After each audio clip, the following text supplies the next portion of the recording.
How's it going? It's going well. How are you?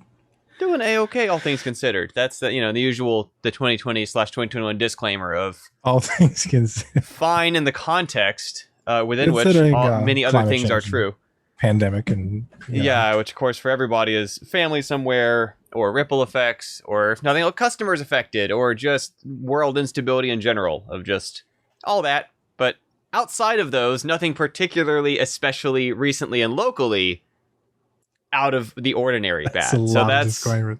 Fun stuff. We're making games. We're making yeah, I might cut games. all this part. Well, and this is where the some people struggle with like the going back and forth and like, man, why in the heck is anybody making games or entertainment during times and situations like this? And I've everybody's got conflicting answers, but it's some mixture of either all of history has actually been really bad, and this is not to excuse how bad right now is, but like literally all of human history has been all bad everywhere all the time. And if anything, there's been like, well, it's sort of worth it because we're grateful that there's somebody has kept doing creative, cultural, enriching, storytelling, entertainment, relief, all these other positive things. And I think for a lot of people too, obviously a lot of my angle on it is that they're learning some really valuable, potentially life-helping career and personal skills through long-term planning, through the confidence and footing that they get. I think a lot of folks who find themselves in a crummy situation is not at all to blame them for it, but it is partly from lack of options. And so anything you can do that increases their options that they have to turn to of careers that are open to them or opportunities they can pursue or problems that they can solve independently helps them get their footing sometimes in ways that affords them more, at least, alternatives to choose between or the possibility of going somewhere else, etc. That hopefully has a practical help to them. But yeah, it's yeah. Anyway. Well, you also never know. Like if they had video games back then, maybe the Crusades wouldn't have happened. But maybe, yeah, there's the classic question, right? As much as there are folks who blame them for violence, it's also, I think, for a good amount of people, an outlet for frustration and venting, and for sure. things that maybe are better realized digitally. And I even think about this too, where they can kind of be an inhibiting outlet. So there's even this thing of like, man, how much do I need like a super fancy sports car or something? And I know like I'm just not the type of person. If I had tons and tons of money, I still probably would not buy a Ferrari, Lamborghini, Porsche, whatever. But I've like, I don't know, like in video games, driven around like really expensive looking fancy sports cars. I'm like, well, that was neat, but I kind of got it out of my system. But it was for like a $1 or $60 purchase once when I was 15. And lets me rethink otherwise. Okay, well, how else do I want to get that out of my system? And the same's true for building a mansion in Sims or these other things where it's like, well, yeah, that was fun. That was interesting. But I'm not sure it's like millions of dollars interesting compared to other things that can be done with their time or energy or finite. Yeah. As someone that bought a Dodge Challenger in their 20s and got it repossessed, wish I would have bought a video game. It would have been a better idea. Yeah, and I do occasionally think about these bits where I don't know, like, is part of what's going on. So, there's all these real problems around us that could use help being solved. And part of what's nice about video games is that someone has basically set up and contrived, here's a solvable situation. Here's something where you're going to do the steps, it's going to get an answer. Right. And it's kind of satisfying of like, oh, good, well, at least I can complete this mission in Hitman and know I did my part. Dude, and obviously, it's a part that didn't really need to be done. It was made up. It's fictional. It's not a real problem we solved. What's been stealing my time lately? Stardew Valley. Ah, yes. And I hate it. Yeah. I hate that it steals my time. I have put more time into that game than like probably any game in the past 5 years. And all I do is I wake up and I go buy seeds and I plant them and I water my stuff and I go to bed. Yeah, that was me in Minecraft for a long time, about 10 years ago. It very much starts to feel like chores, but it's sort of like when people joke about the fantasy of Sims being that you can like keep a job and own a home with one person being the breadwinner and but it's also like there's something, like you said, there's something satisfying about how clear the objectives are, right? And it's just, that's what you do. If you water the stuff every day, it grows, and then it takes 7 days to grow, and then you can sell it and you can make money. Like life is almost never that clear cut, right? And then it throws all these curveballs at you, like it'll freeze your house randomly. And obviously for a whole generation of disrupted folks, there was this frustration of it. It felt as if society had tried to make a clear, stable promise of, you go to school or whatever, you get invested, or vocational skills or whatever, but you do certain things and then you'll live a certain life because of it. And it's also partly a challenge because it's not even necessarily clear that we can just lay the shoulders on the blame of people who kind of had that message, because that was true for their generation, where a different percentage of people had access to those opportunities, or a different percentage of people. Like that was a building block step for them. And now so many folks find themselves as to, well, we did what you told us to, but like then our entire retirement fund is non-existent, and job stability is no longer a thing, and people switch careers every 2, 3 to 5 years, and the simple promise of like you get a degree, then people will hire you. Like that's not true anymore, right? Oh like, yeah, and it's still this like common myth that everybody tells each other. Well, I really think of it the similar way of engagement rings, right? Where there's this, and like we know this was invented. This is super documented. This is not ambiguous at all. They were not a thing in most of history. And then the diamond companies basically invented this thing of like, well, if you're getting married, you have to buy a diamond ring. That's culture. That's tradition and reality. And they completely invented that. And there's some great sort of exposition. I think Adam Conover's got one of them where he just basically ends it on, and even if everyone knows this, it's still so deeply ingrained in our culture that it's kind of hard to avoid it, like without looking like you're a jerk for bringing it up. And they've just really done the same thing for a number of types of educational pathways of like, well, yeah, look, and like recruiters will even say this, like, yeah, I know, and that it seems like a real busted system, and it's weird, and it's bizarre, and it's unfortunate, it puts people in debt, and we don't love it, and there's great candidates who can go that way, but percentage-wise, the folks who are willing to take that risk or invest in themselves, or however they phrase it, have that network, well, they are more often better candidates, and it's obviously it's a filtering system. Yeah. And that's, I think, another thing I do like about games as an industry, as much as it's got its faults, to the degree to which it is oftentimes, more than some other fields, open to like, well, can you do the thing we need you to do? Like, if you can do the thing we need you to do, we'll talk. And that is so unlike a bunch of other fields where unless you have the particular certification, the particular degree, the particular pedigree they're looking for, and obviously there's companies that still look for that pedigree and that still makes a difference to people's career path, but it is much more of a pragmatic, can you do the work? Okay, well, that's actually more important to us than if you have a 4 from a school verdict, but you can't. We still can't bring you on board because there's a pretty clear, you're building something or you're not. You're solving a need or you're not.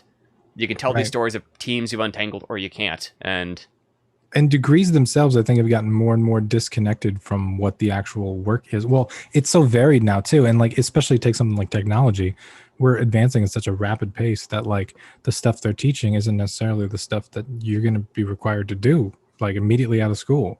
This is something too that is important to me in part because, so universities like throughout history, right, we're not really meant to be jobs programs, and there's this weird disconnect where if you talk to professors, they're very clear about, we're not trying to hire people to get, like, we're not a jobs training school. This is not a vocational thing. This is enrichment. It's intellectual preservation. It's all these, and not to disagree that those are, though.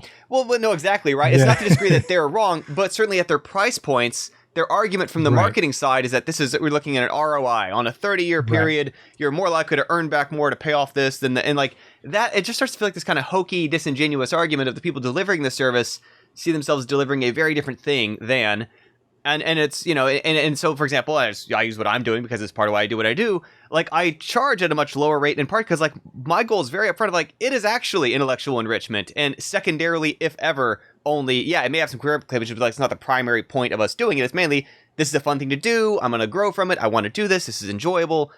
And because of that, it's just like, oh, it's like a discount version. It's like the cheap. It's like the knockoff. It's like not the real thing. The real thing's $40,000 a year. The real thing is like, the real thing is a scam. Out of which people still come out of the pipeline and still can't produce anything, still haven't built anything, still can't actually demonstrate any skills, and it's frustrating. And it's a huge systematic challenge where I know I've probably talked about before last time we chatted, where it was like when I was part of that system and on a pipeline to become a professor, and part of what led me away from that was that it's the people who are doing it and the sort of like the teachers, right? They're not bad people. They're certainly not dumb people. They want well for the students. They're smart people. And I was like, they know the problems, but their hands are up in the air. We're like, we can't move this aircraft carrier. We can't shift this enormous cultural weight driving things. And I was like, well, if they can't fix it, I don't think I'm just going to be able to go in there and do something that they couldn't, that they were incapable of. There's fundamentally a need for doing something. There's an apples and oranges problem here, not a better apple problem. But that's why I like talking to you about this, because you have a background in the system. I'm just some dude that like hated his college experience, right? Like you actually in it. Which again is I think it's actually really helpful that you have, basically you're one of the people who like realized, this was not what you needed kind of earlier in the pipeline. And it was a thing where I sort of sometimes feel a little bit bad because obviously I've benefited from the same system, which I've got critiques of, and there are people who rightfully so will be like, well, it helped me, and it did. And it's hard to separate that out from there are certain opportunities I had early in my career I would not have had without it. But obviously the frustration, the problem is like, but the actual reasons why I could do and deliver on that work had nothing to do with what was covered in classrooms, or had nothing to do with what I learned through the pipeline. You can't see the alternate timeline of what you would have been without it, right? So yeah, could have been similar, like personal growth and all that other stuff, and plausibly, who knows? But well, in this, it's also I have a hard time too much feeling like I'm picking on them while they're down, right? This is it's a system under a lot of strain right now because it is historically built around a price point established around in-person events, around people co-locating geographically, around certain social, basically summer camp experience that they cannot deliver on. Yeah. And that's been my brother's going through that right now. That's the main reason he went back to college, is for that experience. And then they put it online, and some people are really realizing that like this stuff isn't that good. Like it's when it's just online and you're at a computer, like at your kitchen eating cereal, this stuff's on YouTube, Yeah, yeah. But sometimes by like someone more established in that field, or who's a better teacher of it, and I think I mentioned a sizable amount of my Udemy students I've figured out through the Q&A I field on there. Teachers will just assign my online courses in their classrooms and stuff because it's like, and I can't even blame them. Like, I do a good job teaching it, but it's a little bit backwards because they'll be literally paying those teachers, not me. Right. Yeah, a lot of this stuff seems inaccessible, right? Like I remember before I started, well, I was dabbling in games when I was a kid, but then I stopped for a while and did marketing. And you look at these like massive game releases, and I'm like, how? Right. How? Like it's so far beyond your understanding that it just seems impossible.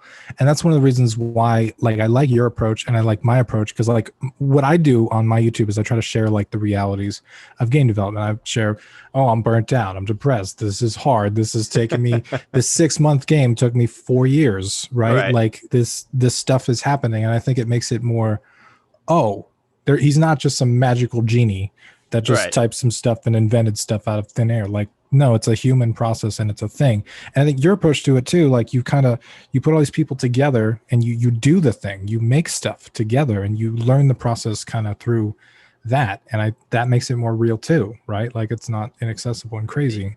Yeah. And some of it's also just been a matter of, it used to be like people would look back fondly on the Doom era where John Carmack would just, and he would write as much in interviews as do what came naturally, or he'd make the game he wanted to play.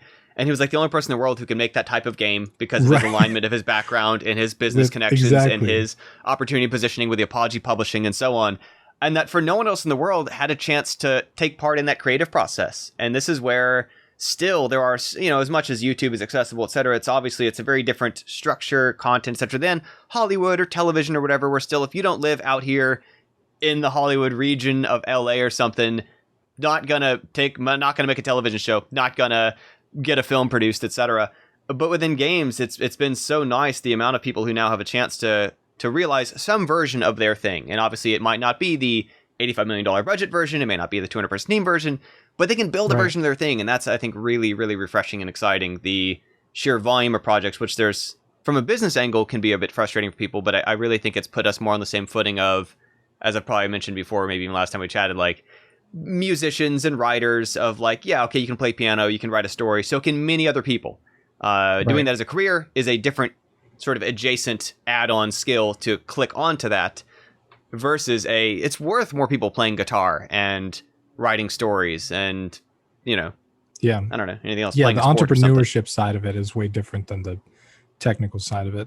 And it's the only difference with games between writers and musicians and all that is just it's so many different skills. But you can make it like it's more accessible than it's ever been, right? Yeah. Like in the Doom era, good luck trying to get something like that running on a PC, right? Like, And the quality of tools where, I think Audacity, there's some online jokes recently about Audacity, but like it didn't exist before, I think 2001 or something. And when I was a kid, the only way to get something like Maya or 3D Studio was either thousands or tens of thousands of dollars of licensing fees because it was built for use by Jurassic Park's production team or Pixar's Toy Story team or whatever. Yeah. And if you didn't have those resources, then like the options were break into a university, get an educational license, or pirate it, which was the only reason why old generation people learned to use Photoshop, because they couldn't afford that when there wasn't a light edition, student edition, indie scale, free, and for that matter, the alternatives that are free that have cropped up that have just kind of copied the design, which mixed feelings. But at minimum, I like Photopia.com. I think it's lowered the barrier for a lot of students just wanting to learn some Photoshop-y type stuff. Anyway, that probably still ultimately, I would guess, and I've got no data to back this up, serves back into their more production pipeline ready for if the company they join uses Photoshop, they're familiar with these concepts, general architecture, layout, etc., because they had an easier footing into the browserized version. I tried for years to learn Illustrator, and then I downloaded Inkscape, and suddenly everything was just so much more intuitive. And I'm like, oh my God, this is amazing. And then when I bought my iPad Pro, I found this program for $10 called Vectornator, which is literally just like drawing this stuff. And it's so much easier than that. I'm just like, wow, like it has come a long way. Like Illustrator, which is supposed to be like the norm for vector art, is like this archaic, unintuitive monstrosity, and now there's like this $10 iPad program or free Inkscape that's open source, and they're better in every way. And this might be giving me too much credit for my approach or you for your approach, whatever, but be equivalent of kind of where there is a lot of baggage attached to the old way of doing things, and it's a comparison of the old way of learning stuff, right? And what that meant, as opposed to the new way of like, nah, actually, you could probably pick that up for a lot cheaper or a lot less time or a lot more focused way. From the clarity that time has given us, that, okay, we weren't really sure what part of these 3,000 moving pieces really made the magic happen. Right. But like, now we're a little more sure. And it's not this constellation of expensive attached paying for the football stadium and the gardening of the 400 acres. It is the people who are your peers. It is the doing it and making mistakes as you go kind of stuff. And well, I think too, making the tools more accessible, it has this effect. Like I remember when they started doing Windows phones, like way back before Android, right? They said, oh, what if we put Windows on your phone? Like that's what you want, right? You want a start button, you want the pen, no, that's not really what we wanted. We just wanted to send some emails and access a spreadsheet, right? But then like the iPhone and Android kind of reinvented, like, okay, what do we actually want from a phone? Right. And the more accessible you make tools, the more these people that aren't part of these big organizations can make stuff, and they can come up with stuff, and they can come up with it from their unique perspective, which a lot of times aligns up with a lot of stuff. Like Vectornator probably has a tenth maybe of the tools that Inkscape or Illustrator has, but like I don't even know those tools exist.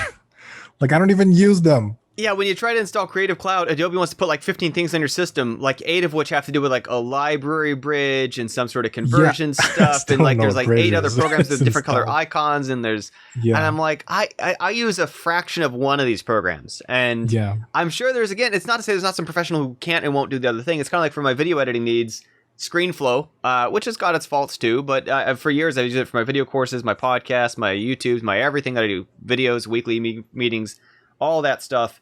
And it's way cheaper than the industry standards of Premiere and these other kind of packages that bigger companies use. And I'm not saying you necessarily it is the answer for Hollywood television, but most of us aren't doing Hollywood television. Right. And like, the much smaller thing is actually not just like an inferior knockoff. It is in fact the better solution for a scale of same thing for Unity versus the Unreal thing for many people, where it's like, Unreal, it is probably the better tool to build Assassin's Creed in.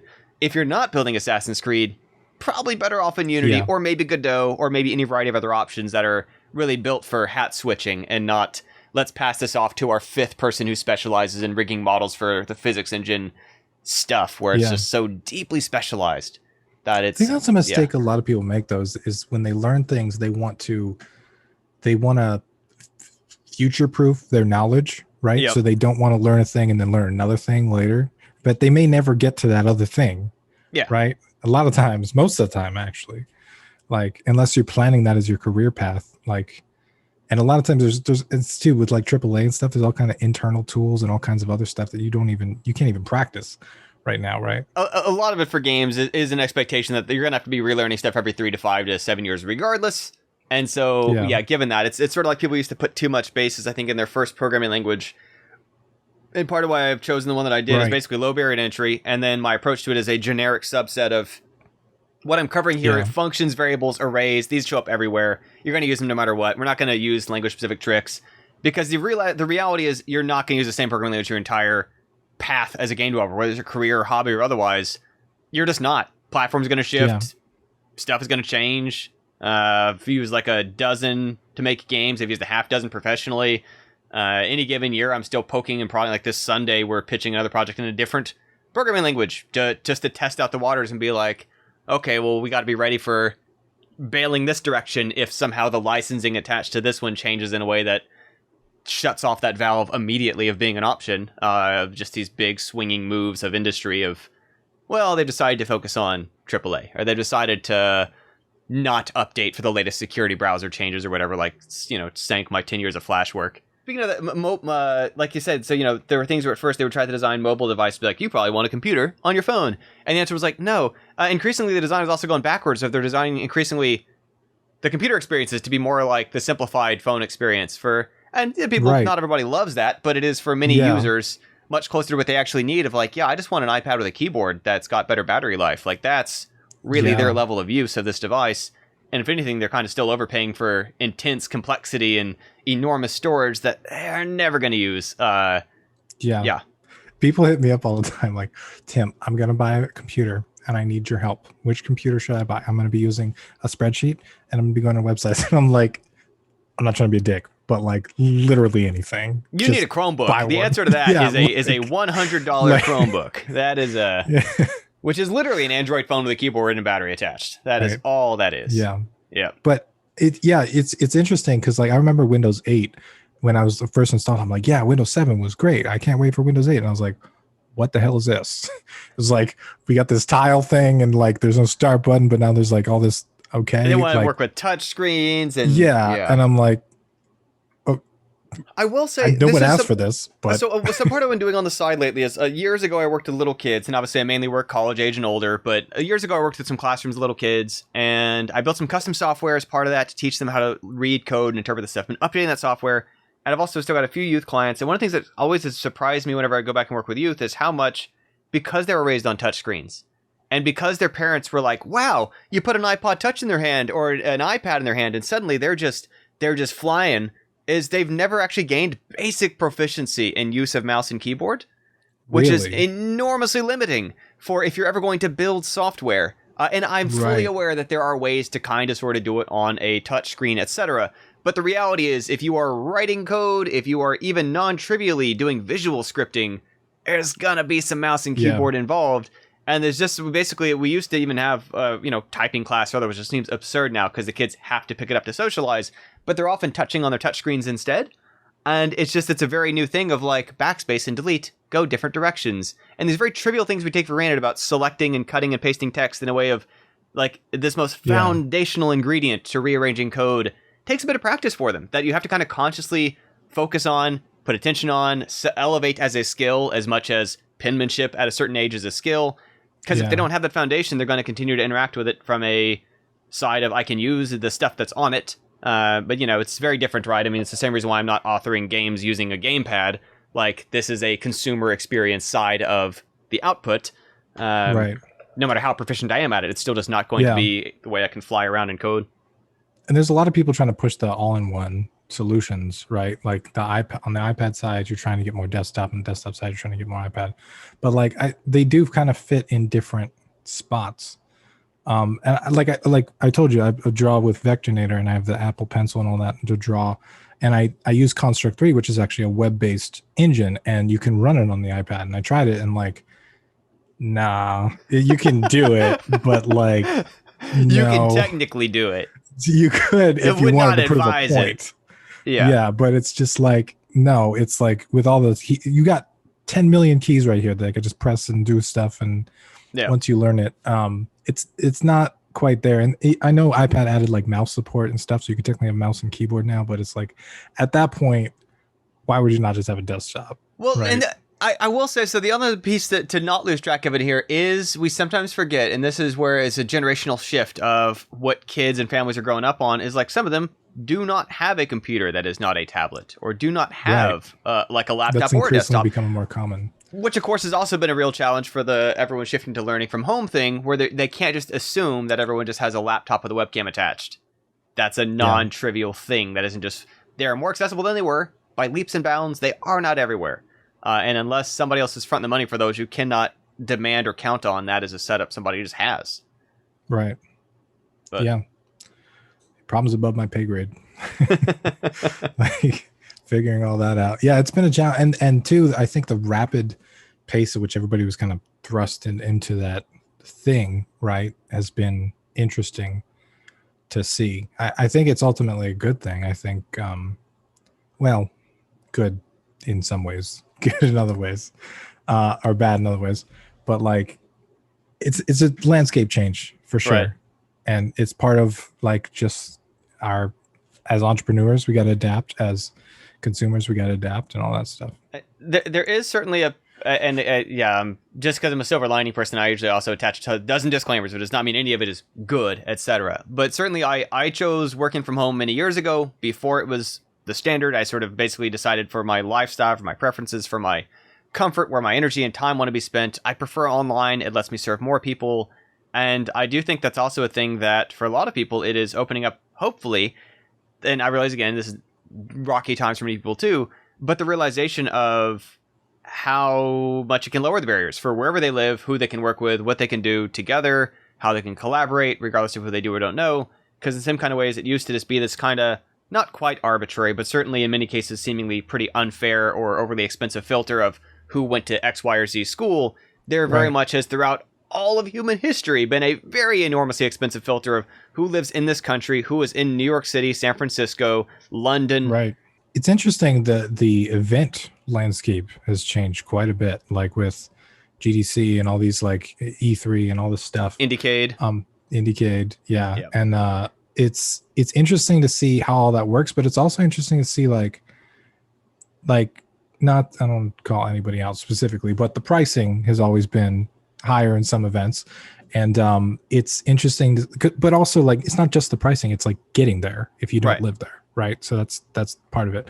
But then also like when you take it online, suddenly it's like, well, why is the pricing the same? Yep. You know, like what's in school is the same thing, right? Like, well, why am I paying $60K a year if it's like not using any of the infrastructure? Yeah, or I mean, we see the same sort of factor as well. So digital purchases, right? Ebooks, right? Digital games.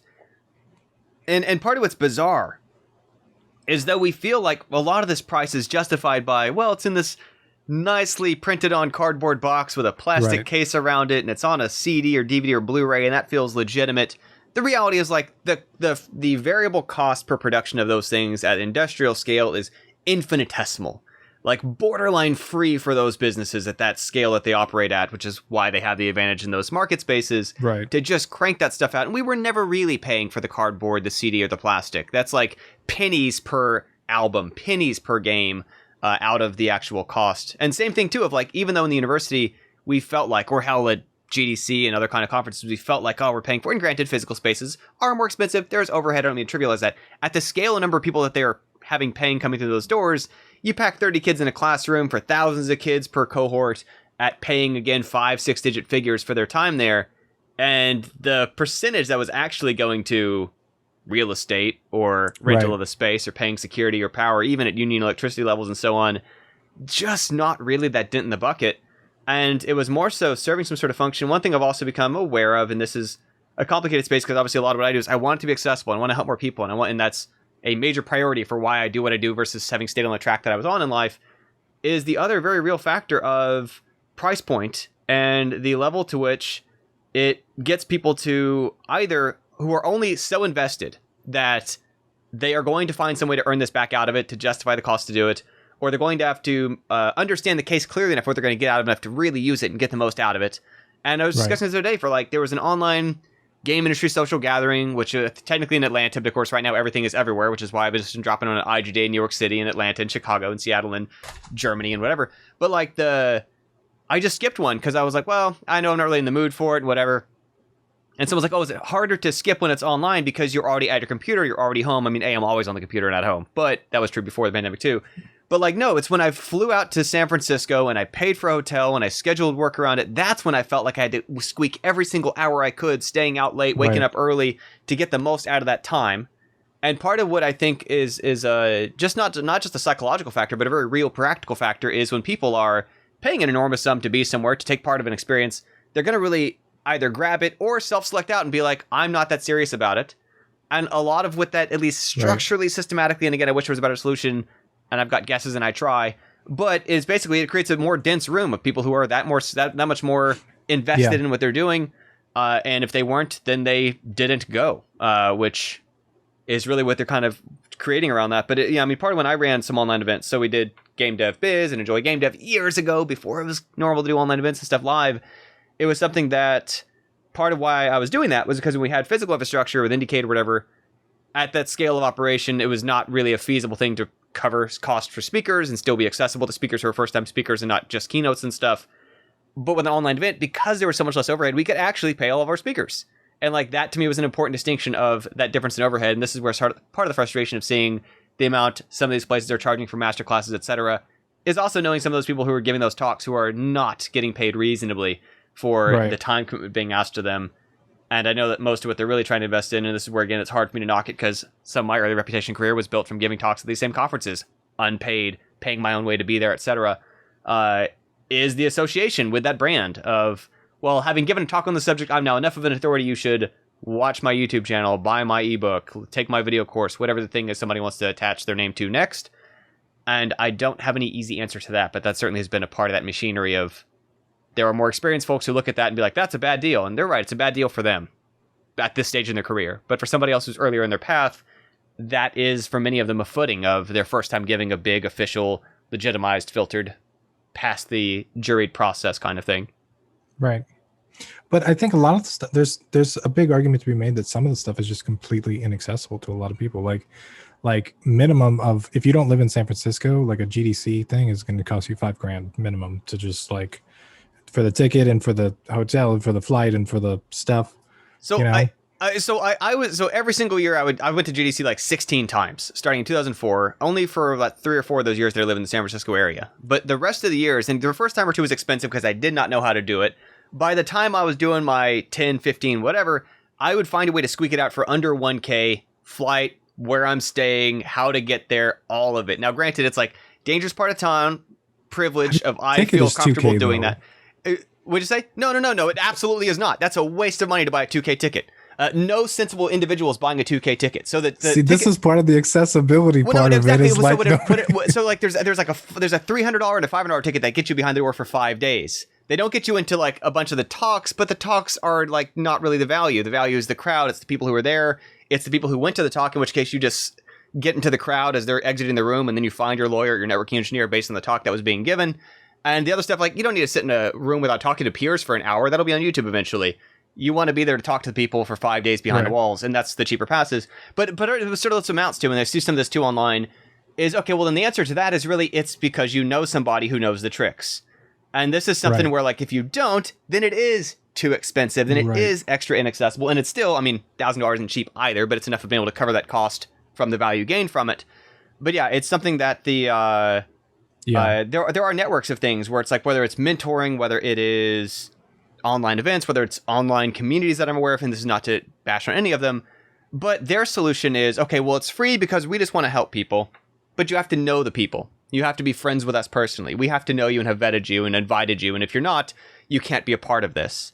And that, in many ways, as nice as free sounds, is less accessible than anybody in the world who can scrounge up this money has a shot at this opportunity. Right. And they don't necessarily further discriminate based on, well, okay, but do we like you? Do we know you? Are you part of our circle? And that's where part of what the history of these events has been for many people. They didn't know anybody yet. They didn't have connections yet. That's how they found them. They went to these things. And so when we had GDC Online, one of the 2 GDC Onlines last year, which I had submitted to talk to, got into, so I already had the pass for both and was just sort of checking out what they were doing. I met some people there who were their first GDC because their first time they were able to visit because they didn't have to travel, didn't have to do hotel, they're students, etc., etc. And I tried to get them into some communities, and they were rejected on the grounds of, well, they're not in industry yet. And I'm like, this is where industry people come from. This is how I made all of my connections the first 2. And yeah, it's this extra frustration of sometimes people think that they're doing it more ethically because, well, it's, you know, we would never do that. But it's like, well, then you can't scale it. You can't actually deliver reliably. You can't do it sustainably. You can't actually prioritize doing it. And more importantly, you wind up shutting off to strangers who have no in because they don't happen to be part of your social cultural circles, which is messed up. Dude, I went to, I think it was 2016 GDC, and I flew there, hotel, rent a car, whole deal, and I didn't know anybody. Yep. I didn't know anything about it. So I was just kind of walking around talking to people, and like I met a few people and I learned a bunch of stuff and I had fun, but it was like, it's really hard to get in those circles when you don't know anybody from any of those circles. Like it, and for me, like I'm a marketing guy, I kind of understand the game. I understand the value. And you're charismatic. It's not as if you're like just like wallflowering in a corner. Yeah, like people I'm want to talk out to you. there trying to like I'm even like I'm sitting there on Twitter like, oh, okay, all these people are going to like this thing in the field over there. Yeah, like I'm trying to figure it out, and it was not easy. Because not only that, because like I didn't have in 2016 too, I didn't have a YouTube channel, I didn't have any of that stuff. So it's like nobody really cares. Now I could just use that and be like, oh well, you know, I did the thing, and right. And it's like, oh well, we want to talk to you. But like, it's hard, dude. And I can only imagine if like people with less opportunity, people from different backgrounds, people with language barriers, people like all this other stuff. Like, man, how do you do that? Very much, yeah. It becomes a matter of some mixture of is a lot of probability game, and this is the hard part of it. It's always kind of a fishing expedition of you can go whale watching and never actually see a whale, right? You can go on a fishing trip and not come back with it. And every year was a bit of like, gosh, I hope I catch some big ones. In the sense of, and obviously that doesn't mean like whale customers. That just means connections I'm glad I made and people who I really wanted to see and felt like I had some worthwhile experiences, because you can go and any given year just be a dud. Just the odds, the planets didn't align, the timing, the events, just kind of fell flat. And so part of what's helped me across the number of years is to see that there were, again, sort of on average, some that really covered the others. But yeah, it's a slow going thing. A lot of it is also, and this is again like a privilege of a long-term arc. I had a head start in life. I was able to start the stuff earlier, and some of that's also benefit from like my dad helping me into these things at an earlier age. Where he didn't have a tech side background, but he had a successful enough career. He was able to help me get to GDC when I was still basically a late teenager, etc. For my first few trips. And those are things where like that helped snowball a lot of my connections who I met them when they weren't yet relevant to what I'm doing and vice versa. And this is the usual challenge of networking is really a long game of by the time someone's in a position to help you, unless you have something of equal value to exchange, you're not getting into that network. A lot of the valuable connections come from meeting people early on where they are still also students just trying to break in, new to the stuff, just trying out the first things, getting their footing, their first 100 subscribers, their first just starting this, that, and the other. And then by the time that they have done better, they know that you're not just there talking to them because of what they have achieved or the audience reach they have or the money that they have or connection they have or whatever. And yeah, it is a tricky, long-term, slow burn thing that's really tough for a lot of folks. Don't get the opportunity until later on to try to start do it. And then it's like, well, am I supposed to start making connections now that like might pay off by the time I'm 50, which is not necessarily bad either, but is a different time frame to be operating on for some people than when you get that early start and clarity of like, well, this is what I'm doing and this is where I'm investing my connections and building a network and so on. So do you think the accessibility of internet events kind of help this problem more? Yes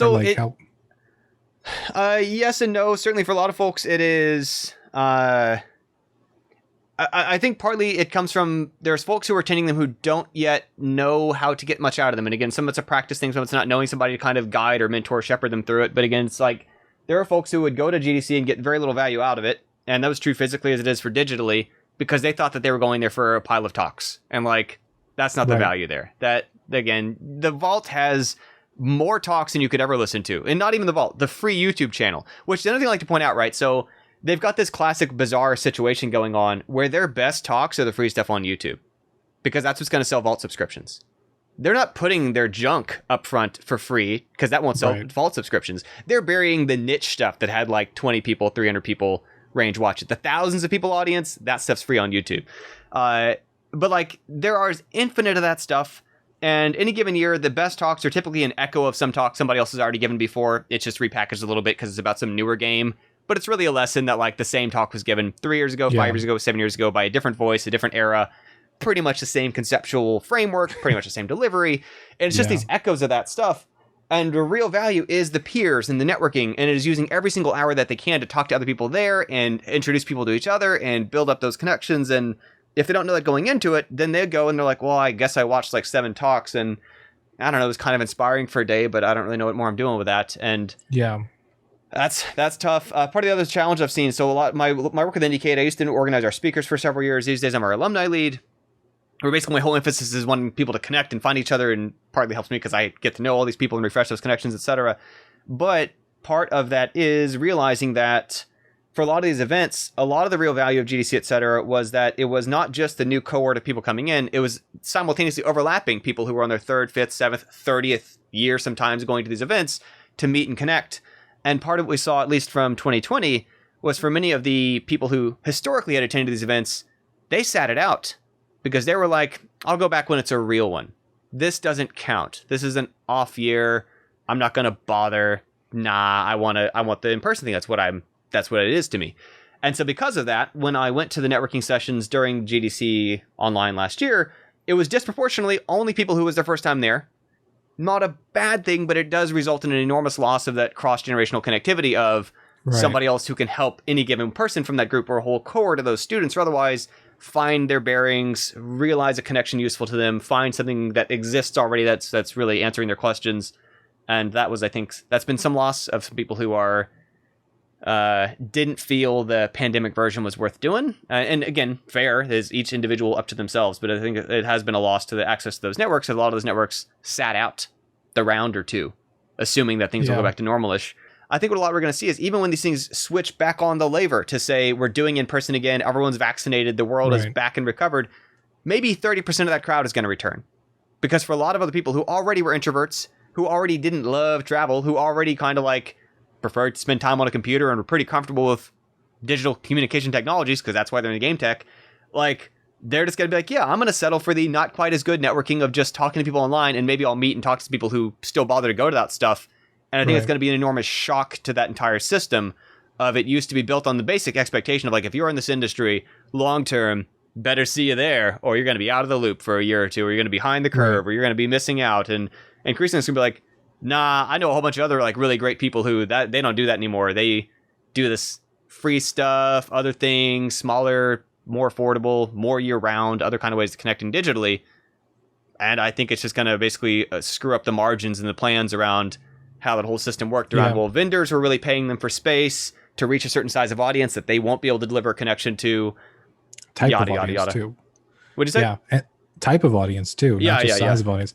Like I think they are probably different audiences, because one of the things I'm saying, like when I stream or when I'm talking to my community, like I have a lot of like single moms or single dads, right? I have a lot of like hobbyists. I have a lot of people that like found my YouTube and they work a day job and they found like my game inspiring, but like not quite there yet, but one day maybe.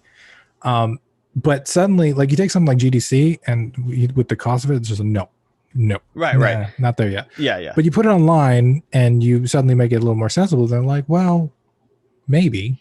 Yeah. Right. Like maybe. And some of this goes back into this kind of right fit, like we're discussing earlier, of the answer may never have been a $60,000 Maya Studio license. The answer might have always been, I need like these 4 features from Blender, or to be honest, something even simpler than that for what my scale of needs are. And yeah, there's a certain piece to which it's think a lot about this too, because we look at these things as expenses, and obviously if you're doing these things at a certain scale of business and industry, and this is where no matter what else, even if we're not doing it, we're still often playing Ubisoft games and Activision stuff and EA things, and there's nothing wrong with that, and people who work at Sony, etc. So for those kind of companies, right, it's like, I think of construction equipment. So like a dump truck is like, I don't know, I'm going to make this up, I'm probably wrong, $100,000. It's probably more expensive than a car. It's probably actually hundreds of thousands. They're really, depending on the size, scale, complexity, and strength, pretty expensive piece of equipment. Obviously, if someone actually buys that, it costs them negative money. They're a business. They are using it to take contracts, to do work, to get construction done. It's earning them money. That's why they can charge so much, because the real proposition is you're going to be able to make money from doing this. And so for the business that will continue to make a case and have a case, they need to be there. They need to be having those meetings, etc., with international conglomerate people from Nintendo and Sony in the same room as people from Microsoft, as people from Activision and Sony and whatever. That's still going to go on. It might be a different scale, but for them, it is still an enormously small investment in the scheme of kind of money that those businesses throw around for. It helped them land some multi-million-dollar contract, helped get them exclusive on Switch. It helped get them to like get on the front page of Steam because they know the person, which is always frustrating, but is a reality to how these things happen. And yeah, that stuff is always going to be going down. But yeah, it becomes a matter of like, well, when or if do you or I need to buy construction equipment? Maybe never. It's not like I'm building my way there. At some point, I'm going to suddenly need to justify that. That's not ever work at a scale at which I'm going to be delivering on for what that is. Right. But it's interesting though, like with the rise of the accessibility of a lot of these online meetings and meeting people and all this stuff, like I feel like I'm seeing the rise of the hobbyist commercial game, right? Like it's no longer just hobbyists and then commercial entrepreneur people that try to make game devs for a living, right? There's a mix now. There's people that are getting inspired on YouTube and they're working on their stuff on their day off, but now they can maybe hit up that industry event, right? They can meet a few people. They can learn things from these courses like yours. Right. They can do all this stuff. And it's happening. Like I'm seeing it happen. I've seen several game launches like in my own community of people that otherwise probably never would have done it. And it's changing the it was so separated. That's how I felt in 2016. That's why I brought that up, because I felt I don't belong here. You got these people that know what they're doing, and there's me that doesn't have any idea what I'm doing, right? And I don't belong here. I don't fit in here. But it's merging, right? Like it's all kind of mixing together now. Yeah, there is certainly a lot of gray area, and this is increasingly where for a lot of folks, I occasionally use woodworking metaphor stuff too. If there's people who like they'll make some furniture in their garage and they might sell it at like the local fair, or people who do art at home, paintings and stuff, and they sell those a few times a year, and it is at least paying for the equipment, or it's trying to help cover the cost, or it's part of the experience that interests them is like, how do I position this to a level of quality that someone else actually wants to pay for, and helps them legitimize, not in necessarily an artificial way, the quality of what they're doing, the value of what they're doing, that, tracking their own progress. I used to be able to only sell something for this amount. Now I can sell it for that amount. I'm growing as an artist, as a carpenter, as a whatever the person might be doing. And certainly for some people, for games, this is a space where they're not expecting this to be their primary income. They may not even be significant passive income, but can it pay off the cost of the license that they're paying for it? Can it pay off some of the software? Can it help them feel legitimate about the time they've shoveled into it because, well, someone said this was worth dollars to them and they didn't ask for a return. So, for some audience that's there. And of course, like part of where a lot of my early work spawned from was that there was a lot of confused gray area where there were people who were in that space, but didn't really understand they were in that space and were treating it much more like, okay, as soon as I get my first game out, it's going to cover all my costs that I've shoveled into this at a much different scale. And I will say that is largely massively decreased. Increasingly, if you're at some sort of meetup online, forum, Discord, whatever, and somebody comes at it from that angle, there's a good percentage of the people who are just around who are like, that's not how that works. You gotta know. It just is not the reality most people are living in. I put a lot of work in trying to get rid of that, because I feel bad for those people that come in like, I just need a team. I need this, and we're gonna make $1 million, and it's kind. You're good at revenue share, and it's great. But it's now the common belief seems to be like, you got to survive long enough. It's launch day. You got to like figure out how to make it there. And the first game probably won't be enough either. It is, how does it fit into a bigger portfolio of a sequence, and how do you make sure you're still surviving and doing it 5 games in? Right. Which might mean side work, side contracts, side hustles, day job, etc. While building. I've talked to a lot of heads of studio where it's like the majority of the revenue is like outsourcing, like, or side contracts, or gigs. Like, and it's not their main brand affiliation, because part of what they're being paid for is to be sort of a ghostwriter to help deliver someone else's multiplayer, DLC, port, whatever. But they have engineering hands, they've got asset capable people who know art and audio stuff, and that work is available from properties that are already churning money consistently enough that, again, to them it's an investment of, if I pay you in your company X grand, X tens of grand, X hundreds of grand to get certain work done, we have a reliable prediction of that is going to make back way more than that to us in a way of using our IP, which you do not have the otherwise authority to use. And it's a part of just that calculus for a lot of companies. Sorry, here, 1 second, I'm going to let the cat out. 1 moment. Do it. Haha, seamlessly back. I'm not eating the cat. You've got quite the setup. Backups, and that's smart. I'm not just had it blow up in my face enough times to everything is now like multiple recorded, multiple backed up, to incrementally, etc. It should be these days with cloud storage and all this stuff.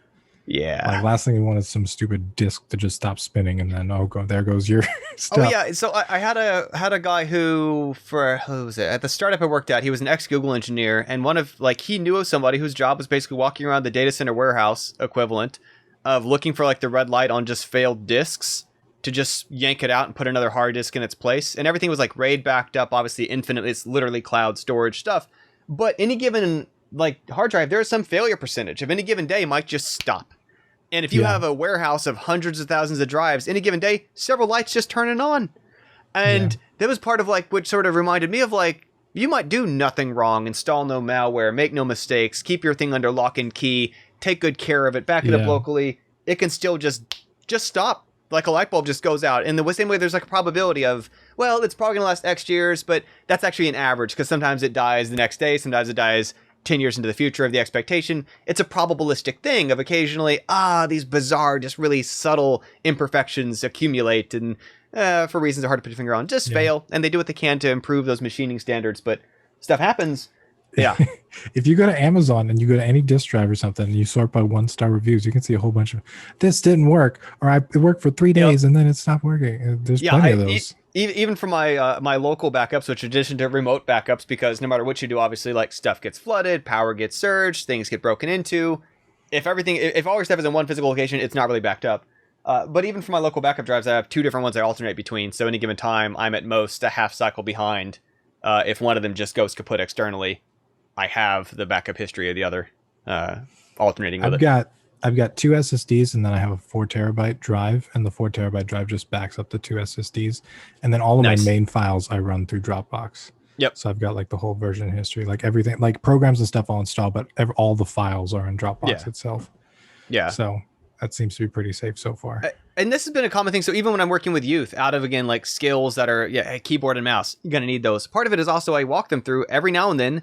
We need to make a zip of your file and stick it on your Dropbox or your Google Drive so that if, heaven forbid, something randomly happens to your machine, your computer, your project, whatever, and granted, obviously, if they're adults, I work with them on GitHub or whatever. But if they're children, it is like, well, at minimum, there is no excuse to not mitigate the risk. It takes so little time to future-proof yourself against, it's impossible to lose more than a week or 2 or a month of work. Out of which, if it's stuff you made, there is no way to just reinstall that. There is no way to re-download that.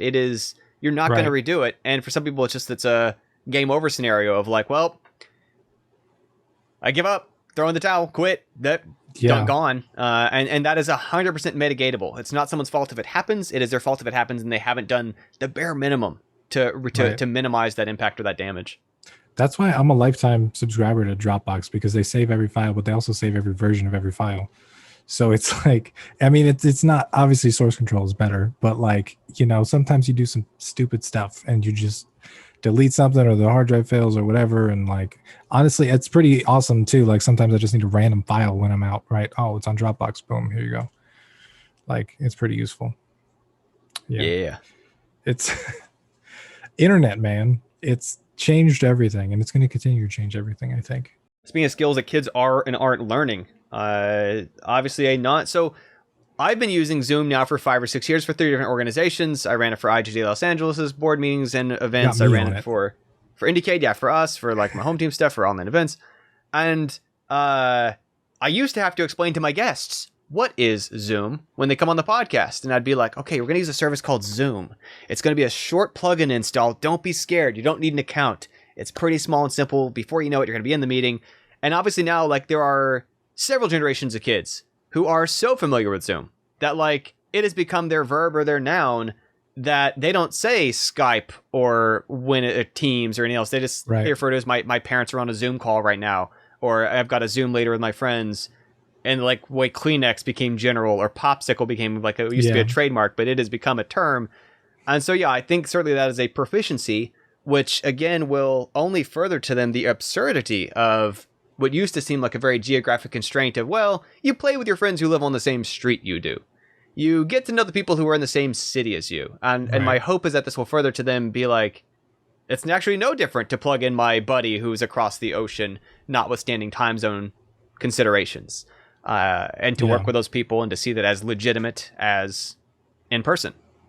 Yeah. I mean, I run YouTube. I do all this. I met so many people online. Like you and I met like this, right? Like that's how We just connected digitally. I've never met you in person. I forget that sometimes, but like we never have.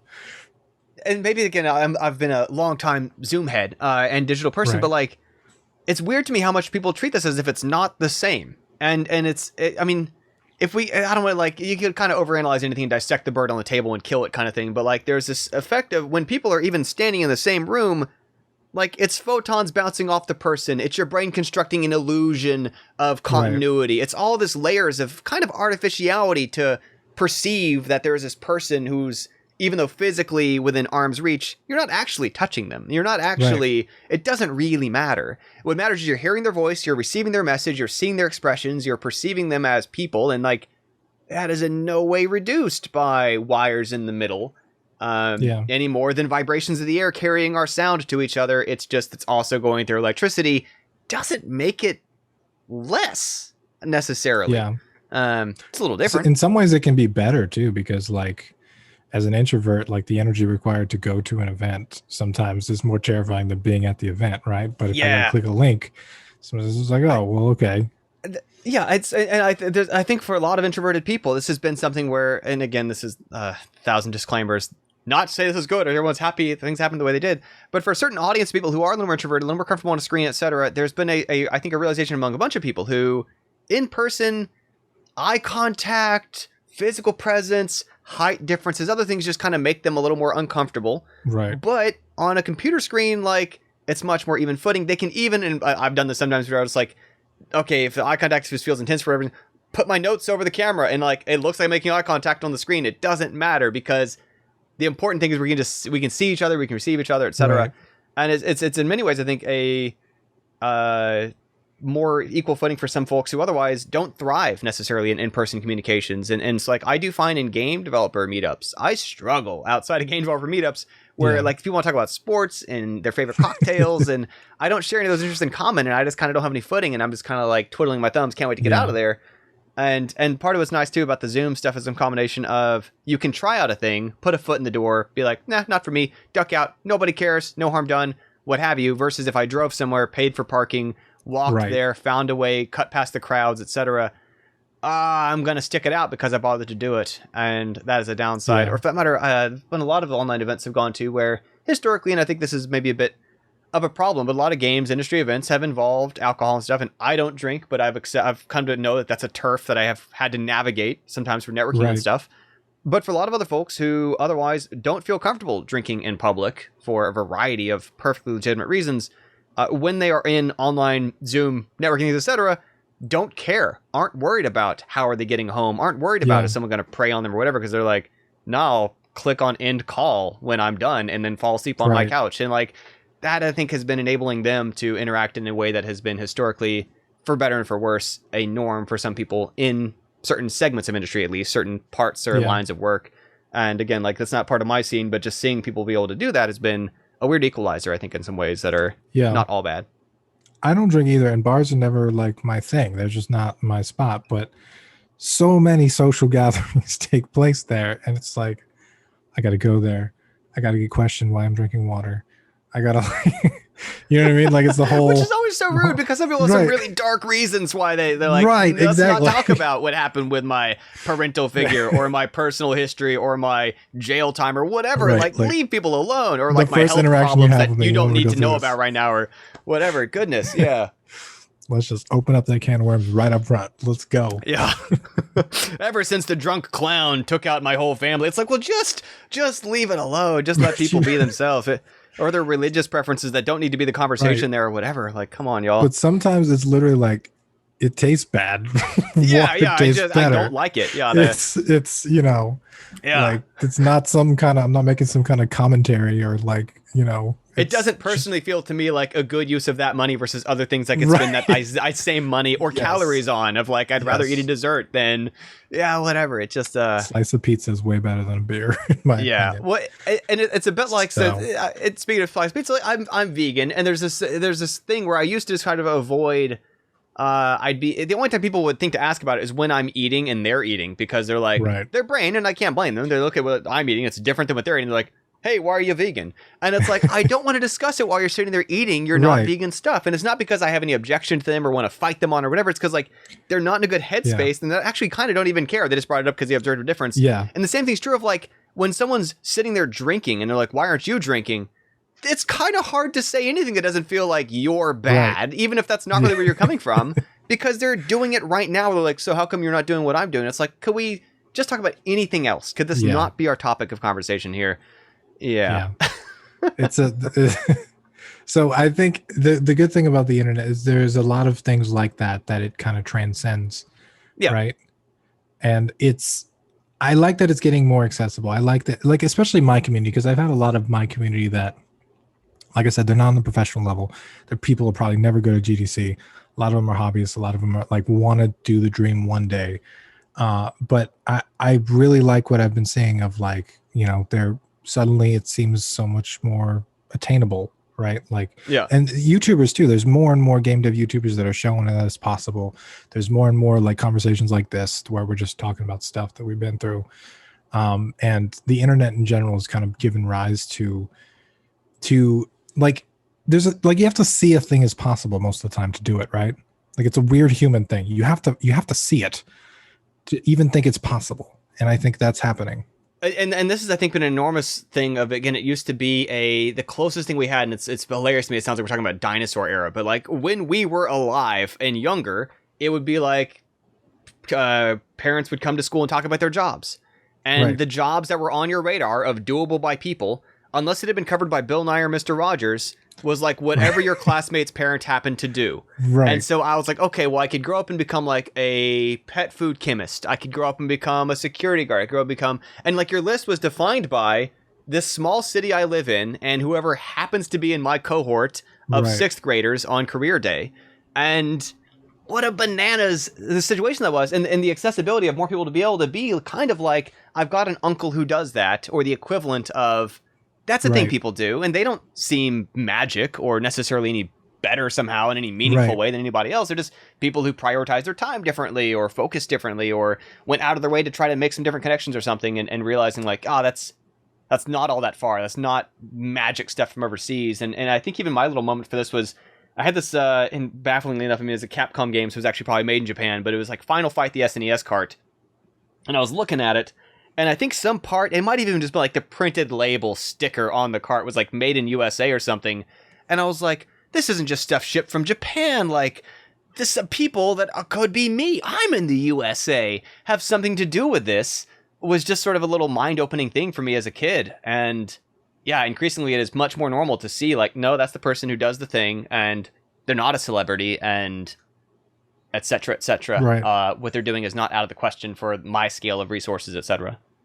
I remember the moment that started me on the trajectory to making games. And it was like, Google was super new at the time and I was just typing stuff in and I found the gamecreators.com somehow, but all their stuff was like, it was like dark basic and it was still like completely inaccessible. I don't know what any of this code is, right? Like I think I'm in middle school at that point. And like I ended up on their email list somehow. And then one day I get an email for this thing called FPS Creator. It's a drag and drop way to make FPSs. And I was playing a lot of Halo at the time. And I'm like, you can wait, what? It's possible? Tell me more. Like you could just drag and drop. And then after like I downloaded that, and even though you make a bunch of really bad games, it was possible. And I saw it and I did it. And like suddenly all of the coding, all of that stuff was just, okay, I can do it. Like it's there, it's possible. And I think showing like that, like you said, it's most people, it's the handful of uncles and people that they know, but it's like the internet kind of unleashes all that and people are finding this stuff in there. And then too, specifically kind of what I want to cover on my channel is I want to cover the real journey. Like a lot of people are doing day in the life videos or they're making it seem like, oh yeah, and it's awesome. And I just made $500,000 on my indie game. But like, here's really what's going on, right? Like it was really hard to finish a solo game. I went through some deep stuff doing all that. I poured way too much emotion into a game. I did all this, like just sharing stuff as I'm going. And I think it makes, not only does it say, okay, I saw it, it's possible, but also like, these are some of the struggles that you might have while doing it, right? The more people you know, the more you can kind of absorb some of that knowledge. Like I've met so many people like you and so many people in my community that have like just talking to you be like, oh, well, that's the thing that wasn't even my radar. But now I know, like, maybe that's the thing I should avoid, or maybe that's the thing I should go, or that's the person I should talk to, or something. And it's just making it all work better, I think. Yeah, and this is some of the challenge I deal with, and again, it's my usual. A lot of things are systematic, and it's not trying to assign blame or point to people or whatever. But there is a little bit of, I met with somebody the other day trying to consider some collaboration stuff, and this other person sort of he thinks of himself pretty openly in the business, kind of like selling the fantasy of experiences that like, well, they haven't had those, but like that's like their dream thing. And I don't know, like it's very off-putting to me. It's very problematic to me, that angle of, I don't know, it'd be as if like you're pitching music lessons by, you know, be the next rock star on the stage selling at stadiums, and I'm like, nah, I'll teach people how to play guitar. I'll teach people how to play the drums. I'll teach people how to sing. Yeah, and that's my promise. Works, though. It's well, but but exactly, it's how to do it, and it's not to say that, you know, the whole reason to do this, the only reason to do this, you're a failure if you don't achieve that medium's equivalent of, you know, pro rock star, for that matter, pro athlete, etc. And it's where for some people's lives it's valuable and it's worthwhile, and it's as long to do any given one of these things, as long as they're not overextended, as long as they're not burning through all their savings to do it, as long as they aren't perceiving it as something that it isn't, as long as they aren't holding themselves to an unreasonable standard for the amount of time, resources, commitment, positioning they've been able to put into it. It can be a great thing, but if it's positioned unrealistically and unfairly, I think sets them up for some big explosions down the line. And one of the challenges is, so as much as it is nice that there are so many different voices who are speaking maybe to even smaller audiences or a range of people, etc., about the realities of it and their angles to it and so on, it's this classic problem of, well, the listener, that message isn't really quite as appealing. That message isn't quite as fun or as exciting, or it doesn't really inspire in the same kind of exciting way as the TED Talk, which is like 20 minutes of something like, I just did what came to me naturally, and everything went great, and now I paid off my parents' thing by mortgaging my house to make this game and whatever. And it's just this very difficult challenge of, when you have infinite channels to switch between, it's hard to stop on the one that's like the reality check of, you know, yeah, being a scientist is cool, but it took a lot of years in school and a lot of really boring, mundane, doing fellow work that like they didn't necessarily enjoy, or the struggles of being a grad student. Or it's like, well, it's, I don't know, make it seem cool. It's funny. My channel has suffered because of that. Like there's at least a half a dozen people that I know that I've talked to, and they were a fraction of my YouTube size when they started. And I talked to them, I met with them, and now they just flew past me, right? Because they're sharing the fantasy stuff, the fun stuff, the happy stuff, the day in the life, the cool stuff. We made some games today. It's awesome. And that's cool. But like, I also get a lot of messages from people being like, I haven't seen anything like this on YouTube. You are going through exactly what I'm going through. This is how I feel. And it's making me feel worse because I'm seeing these other people on YouTube, and it's so easy for them, but it's been a super struggle for me. Like, it's hard for me to even open my project, and I don't know what's going on, and I feel like I should be able to, and like all this other struggle stuff. Right. So like, but I do think there's a happy medium. Like, I think like selling the fantasy, I think that's you can't sell the unrealistic, crazy fantasy, right? Like, make $1 million being a game developer. But like, you can do things like, imagine what it's going to be like to share something you created with your friends, right? That's infinitely more valuable than, we're going to learn C++ or whatever. They may not even know what that is, right? So like, I think there's some value in kind of showing people, and that's kind of what like I do. Like, I'm not all just talking about how horrible my life is, right, the whole time. right. Like, I'm saying, yo, you know what? It was a really cool moment to finally release my game with all the crazy stuff I went through. Finally release a Steam game that felt amazing, right? Yeah. Like, getting stuff out there, having, like, the other day I was watching a random YouTube video, like the top 10 strategy games coming out, and like my game was in the middle. Nice. My upcoming game, and I was like, whoa, like that's an amazing feeling. Imagine what that's going to be like for you one day. Like, that could happen, but you got to put in the work, and you got to do all this. So like, I like to share both sides of it. Right.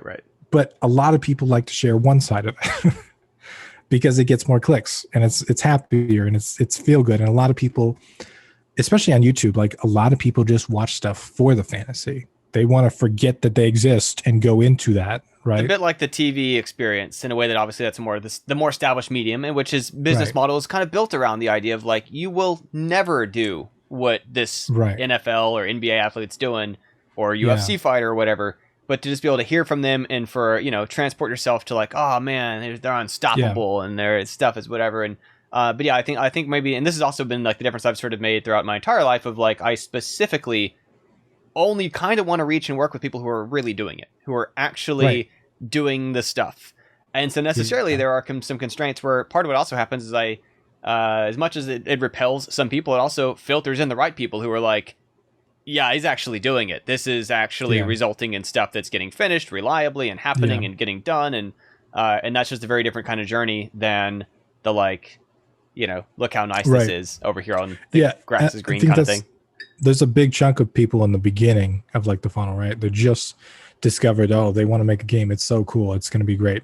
But like there's that big slog in the middle of like, actually doing the thing, right? And then there's very few people at the end that have done the thing. And so the business I run now, Home Team Game Dev, is basically the businessized version. And it's actually now 3 different groups running in parallel, but it's adapted right from college clubs. I started in 2010 in grad school, in 2004 in undergrad, with a whole bunch of additional services and material and stuff attached to it. But like in each of those, every school year we'd start activities fair, just be like, come make games with us, come meet and each other and build games or whatever. People would show up. We'd have like 150 people on like week 1. And we're like, we know it's not going to stick around. We're pretty upfront about like, we basically do this like it's a varsity sport. It takes a non-trivial amount of time. Here's what's kind of involved in it. Here are some actual things this consists of doing. And very quickly, 2/3 of the people would shake out and leave. And that's no judgment on them. It's not a problem. That is their personal assessment of like, I would rather play Ultimate Frisbee. I would rather rest more. I'd rather go to extra office hours in science or whatever. Nothing wrong with any of that. But it is just, I think it's just this sort of reality check of like, this is a lot of work. And this is also like part of where a lot we've done in terms of connecting people who are actually like teammates who deliver and get things done is this non-trivial thing for a lot of people who they know conceptually that they're hitting a limit of what they can do solo, or they're hitting a limit of what they can do in a shorter time frame. But the only people they've tried to work with are like, they'll hit up their neighbor. They'll hit up their like college roommate and be like, hey, do you want to do my art? And I'll like do the code. Do you want to like with the thing? And it's so unlikely to just happen to click any more than, hey, I'm starting a band. Do you want to take up guitar? And they're like, that's a lot of work and time and not what I've chosen to do. So not with any seriousness, and I don't want to make you feel bad, so maybe I'll even say yes, but then am I actually going to come to practice? It's really tricky, non-trivial to find people who are actually serious enough about this of like, yeah, I did choose this track. I do want to specialize in audio or art or some angle of code or whatever. That without that, it is just, it's very frustrating. People get burned. They try to go to some random subreddit and they're like, well, here's thing I want to start doing, who's up for it? And some people who've got no background whatsoever will also kind of do up, and then no support around it, and it kind of falls off the rails for reasons anybody experienced could have spotted, but nobody experienced is involved in that team. Right. Yeah. And I'm guilty of doing that. But the thing is, like, I know what it's like to not know anybody. Yeah. And so what do you do when you don't know anybody? You can't cold email. Well, you can. I actually get emails a lot. People that just randomly want to work with me. It's like, I'm working on my own stuff, but like I'm the only one visible in their circle, right? They see a dude on the YouTube. Oh, he's cool. I want to work with him. Like, I'm the only one there, I have people who email me asking me to teach them a programming language that is not something that I teach and not one I've used in 15 years. And I'm just like, but I, like you say, I'm the one that is visible out of their world. Of that, I am the closest thing they have to a connection who knows some related things, and I don't fault them for asking, but the answer is still no. Yeah, and so like, but that's one of the things I really, really value about your club is you are there with these people doing this stuff. You're building these skills, and you're having everybody work together, and it's kind of, it's like an internship without any of the bad stuff. It's like you're kind of doing the stuff on the job, right? Learning the skills. I'm even careful about those because I think that internship and job all sound like those are positions that get pushed around and told what to do. And this is something much more different of like, really everybody in our group is more so what someone eventually wants to become the creative director of. Like, they're making the calls. They have control over their own tasks. They decide what they want to do and how they want to do it. If they're composing the music, they have the final say on how it sounds. If they're writing the code, they have the final say on which parts they do and how they do it. Which projects they're on, they choose for themselves. And so to me, it's because we do have some confusion of people who'll be like, why would I pay to work on someone else's thing? And it's like, you're not. You're getting a whole bunch of support on building your thing with a bunch of professional help and a bunch of peers who are very supportive and encouraging, and a very flexible environment to help realize things that otherwise could not have been built alone. And also wouldn't have been built in a commercial studio either, because you can't do something there unless you can make the case to whoever's writing the checks as to like, this will see a return, this market isn't saturated, yada, yada, yada. And that's part of where I think there's a lot of challenge of a whole bunch of the learning stages involve practicing building something that there may not be a market case for any more than when you're learning math, you solve a bunch of problems that have been solved before because you haven't solved them yet. And you learn by solving that problem, not because the world needs you to do this Algebra 2 problem to fly a rocket, but because that's how you get there.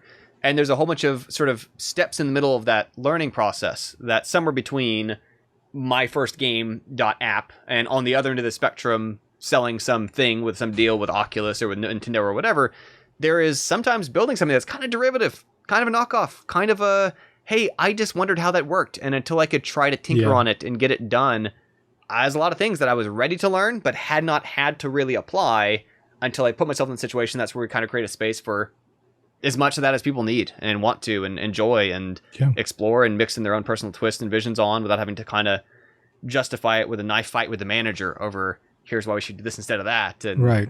Yeah. And they're learning while doing, but they're also picking up a lot of skills along the way. Yeah, and a lot of it is sort of also based on some old educational philosophy stuff, thorough and otherwise, as to, you know, who's going to learn more sense of metalworking, the person who kind of sits through a bunch of classes on metallurgy and studies from the textbooks, or person who like makes a knife. And you're going to learn a lot of different things from actually making the thing. And it's not to say there's no value in the theoretical understanding either, but you know, I've got friends who finished a PhD in the field who've never finished their own game, never made a thing. And there's no judgment on them, and they might be fine with the path in life if they want to mainly be a critic or comment on it or something else. But if what they wanted was to build something, then there is inherently some frustration of having spent 6 to 8 years of their life, non-trivially a major chunk of their decade of one of their sort of potential career output live, not really practicing what they kind of got into it for. Is I wanted to make certain things. There's things I want to exist that don't exist. And the way to do that is a different type of learning. It is much more hands-on, and it is a little bit more... and again, not quite with the same kind of work overtones, but a little more apprentice style of you have an actual problem you're actually trying to solve. You get help with that problem in the context of this project and your background and your goals and where you're at and whatever. It's just such a different type of learning than turn to page 57. We're going to get a quiz later about the questions and the things we read about. And it's just a very different kind of understanding of, you know, redesigning a project as we're working through it and solving something not because it's going to impress somebody or get us a credential or a piece of paper, because I'm going to have solved that. I'm going to have done that. That's the thing that didn't work. Now it does because of me. And it's a different kind of proof. Everything I've learned in game dev has been in the context of like, I want this dude to move and, you know, hit with his axe. So like, how do I do that? Right. And it's way better way to learn than like solving, why does Tommy hold 10 watermelons? When, you know, it's like, yeah, I've had entirely smart adults ask me like when certain math things that they learned that they had to do in college or school or high school, like when does anyone ever use this? And I'm like, well, I've used it for getting power-ups. I've used it for making the car drive diagonally. I've used it for making things tumble more convincingly. Right. And it's a direct way to apply it that is so much less abstract that for someone, and part of what I like about exposing someone to game development, especially at an earlier sort of point in their lives, is that they have an outlet for, so I remember when I was in high school, probably sophomore year in geometry or something, there was a part in the back of the textbook about computing closest point to a line, which is like a useful problem in a variety of things in game development, for AI, for weapons, for all kinds of stuff. It's just like, it'll let you kind of do a closer to a cylindrical raycast, if you think of it that way. And I was talking to my teacher about like, when are we going to cover that section? Because like I wanted get some exposure to that. And she's like, oh, we're not going to cover that. It's not on the SATs. That's not, we don't need that. That's not part of the required curriculum in our state.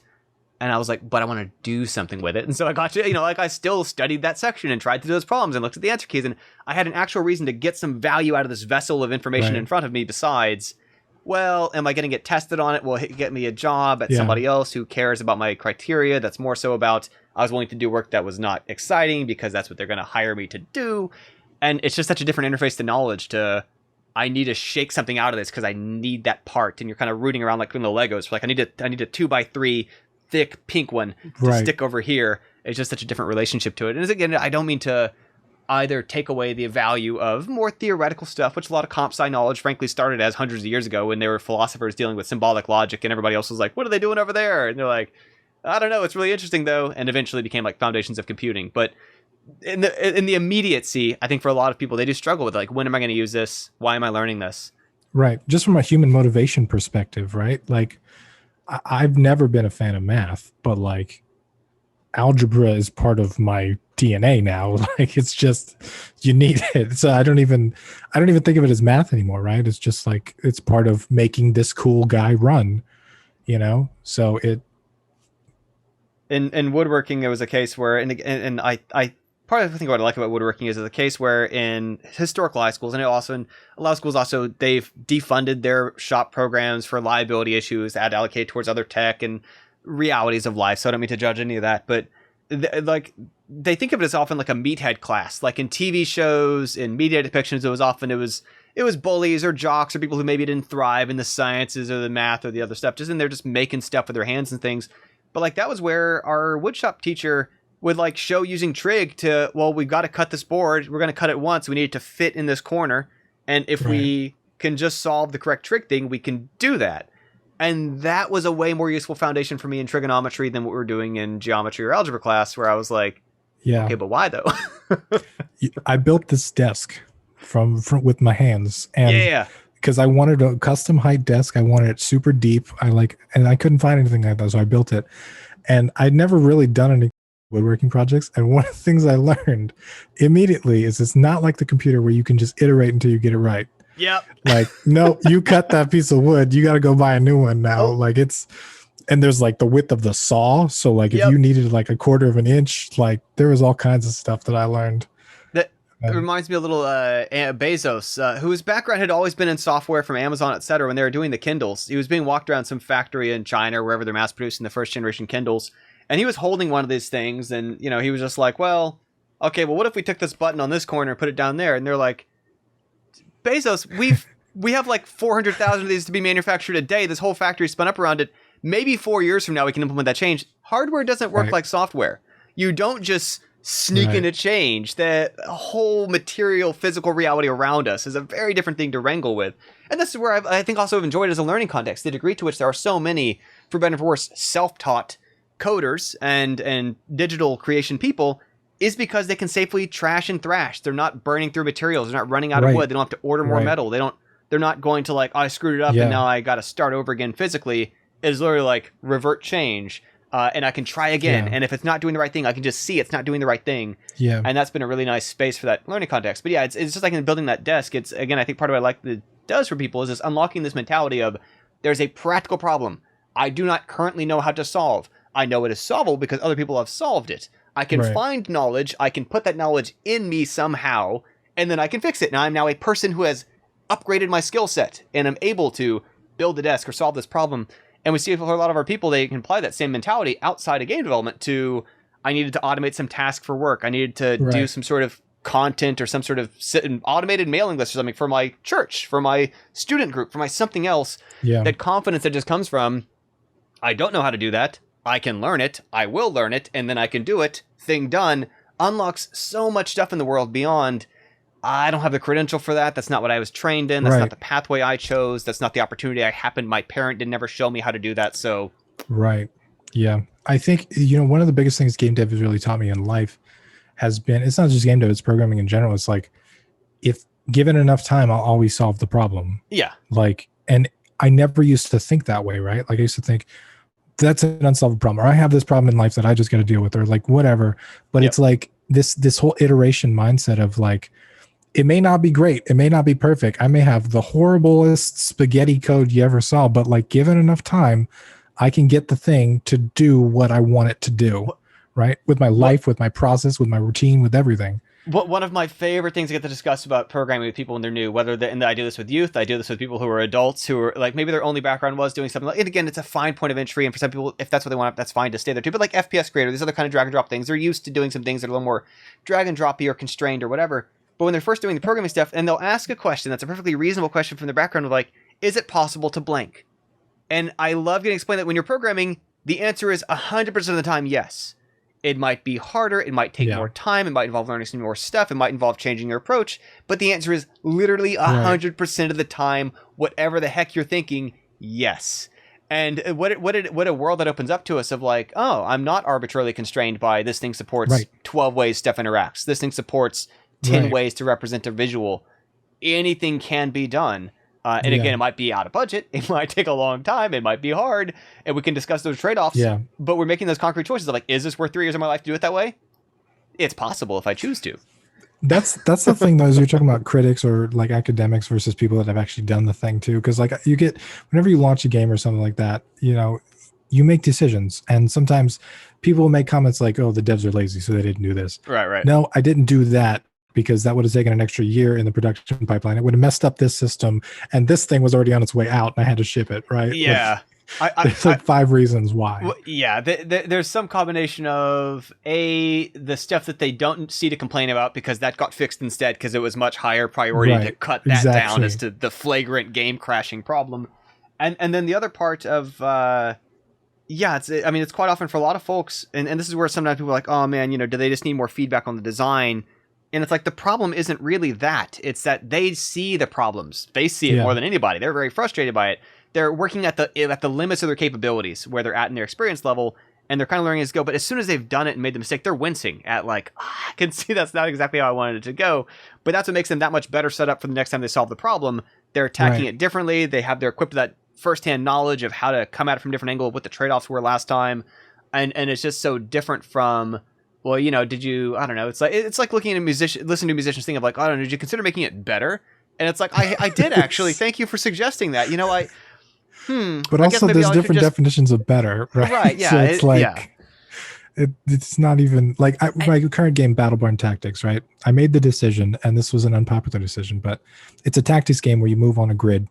And for a while, I had active abilities, like you could click on it and then poison your dude, but I decided to cut all active abilities and make all the units only have passive abilities, which is a significant design change, right? But once I did that, it eliminated all kinds of UI work.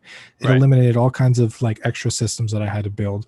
It simplified the design and also made the game design so much more cleaner and smoother because now every other character and every ability was going to be designed around the passive ability list. And I had someone make that comment one day that like, oh, you're lazy, you don't want to add active abilities. No, this has been such a fundamental like design decision in the entire game that like you can't just add back in those active abilities, right? They would mess everything up. It would break everything. And I keep having ideas for stuff I want to add, but like the way that I look at it now, having had the experience of going through all this, is like active abilities are now the wrong decision for this game. But all the stuff I have, all these ideas, they're going to make a really good other game. Yeah. Right. Like they're going to go well in some different game, but they don't fit in this game no matter how good they are. Yeah. A lot of design leans on each other. And a lot of production is these trade-offs of like, well, if I can do 5 other things, or if I can make this whole thing more understandable to a bigger audience by removing something from it. And there's, very much a real consideration. And this is part of the creation of things, part of what I enjoyed about the amount of people who can make something, again, under some version and some constraints of resources, realities, etc., is the extent to which someone can be like, well, that's not how I think a game ought to be. Great, go make the game. Go do the thing.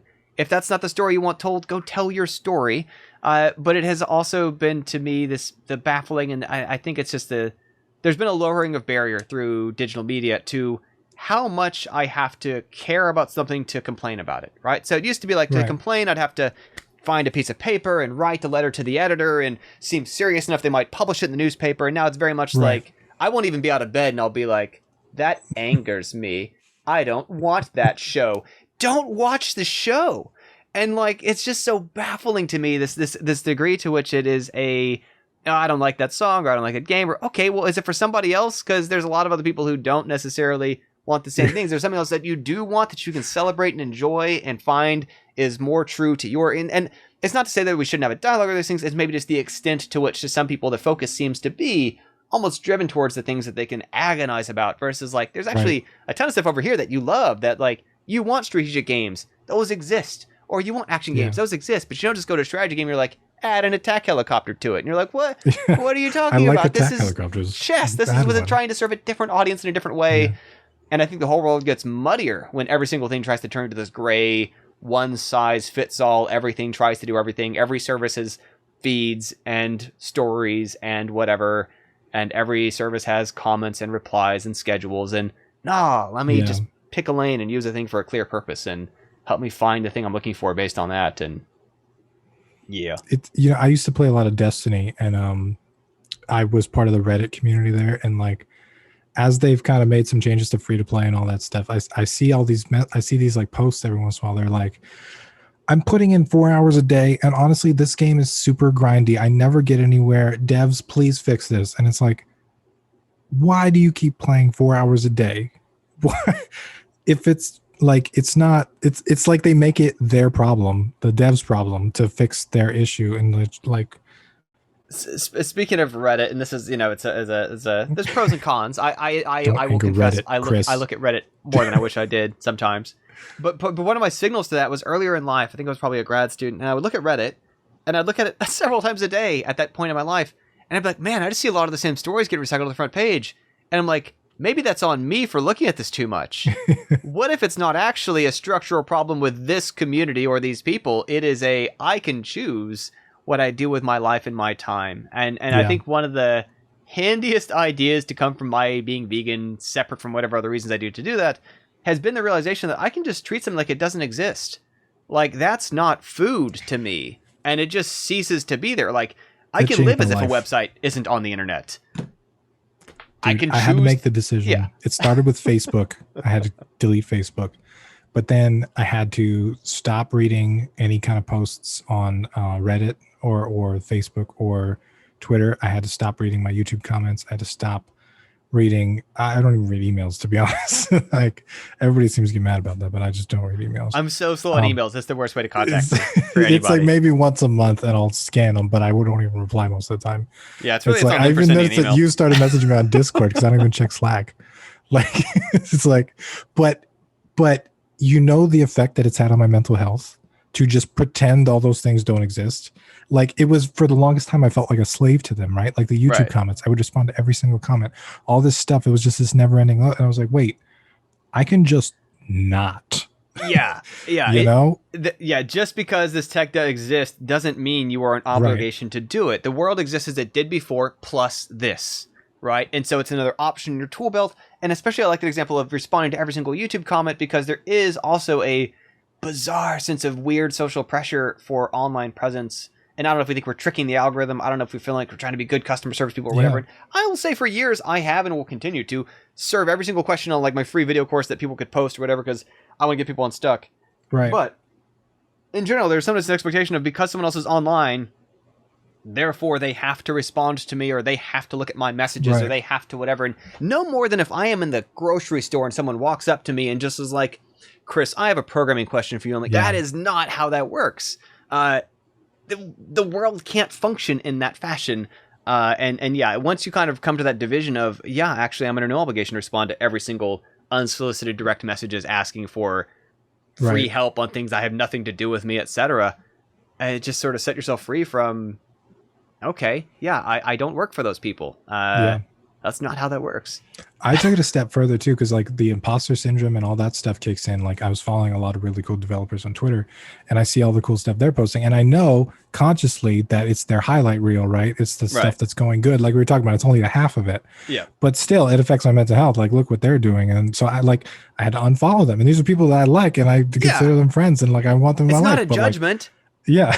I don't want them in my feed because they affect my like perception of the world. Whereas like when I have control of like my inputs, and it's like me doing my work and then going and playing a game or whatever, and that's like my day, I have so much more like confidence and just like power and just like, I don't know, like a force, right? Yeah. Whereas like all this other stuff, it's not even like real. It's just like pixels on a screen, but it like eats away at my head. Yeah. And it just bothers me. I mean, like we said with the earlier thing about like Zoom call and us only knowing each other through digital, like it's real too, even if it's pixels, any more than like, well, it's just photons entering my eyeballs. It's like, so it's everything. It's just vibration there. So is all sound. I mean, this is also part of where the learning value comes from a community like mine, or probably to some extent also with you and the way you run yours and so on, is like people having a sense of cohort of who to pace themselves and compare themselves to, or in a comparable situation, time realities, realistic situations, trade-offs that they've made, age, structure, timing, background, etc. In a way of, without that, right? It's like the way all learning traditionally happens, and for all the pros and cons, talking about different traditional structures, it is helpful for 5th graders to compare their work to other 5th graders, for 9th graders to compare their work to other 9th graders, for juniors in college to be on a comparable plane of like, how am I doing compared to other people who are at my stage of what this is? And without that, there is just this wall that hits of like comparing yourself against the same top 20 apps that have locked down the top of every store on Steam or the App Store or Itch or whatever for a very long time. And it is a very rough comparison point, any more than like if you're a beginning boxer and you're just like comparing yourself to someone like Mike Tyson level or whoever the equivalent is in 2021 of just being like, wow, I'm terrible at this. That's not like a reasonable expectation for any, that's not how that works. But we can't help it if that's the only comparison point reference that we see, because we don't have a peer of other people at the gym or people who are also starting out where we're at, to equal footing for comparison point makes a huge difference in our just sense of how am I doing? Am I okay at this? And maybe it's like mainly my issue just because mental health challenges and stuff, but like really it shifts the focus of like my thing versus their thing to my thing versus my previous thing, right? And then suddenly it's like wow, I'm doing okay. I'm doing good. I should keep on this, like versus like my thing versus their thing with 100 people and $50 million. Oh, it's not. Let me hide it.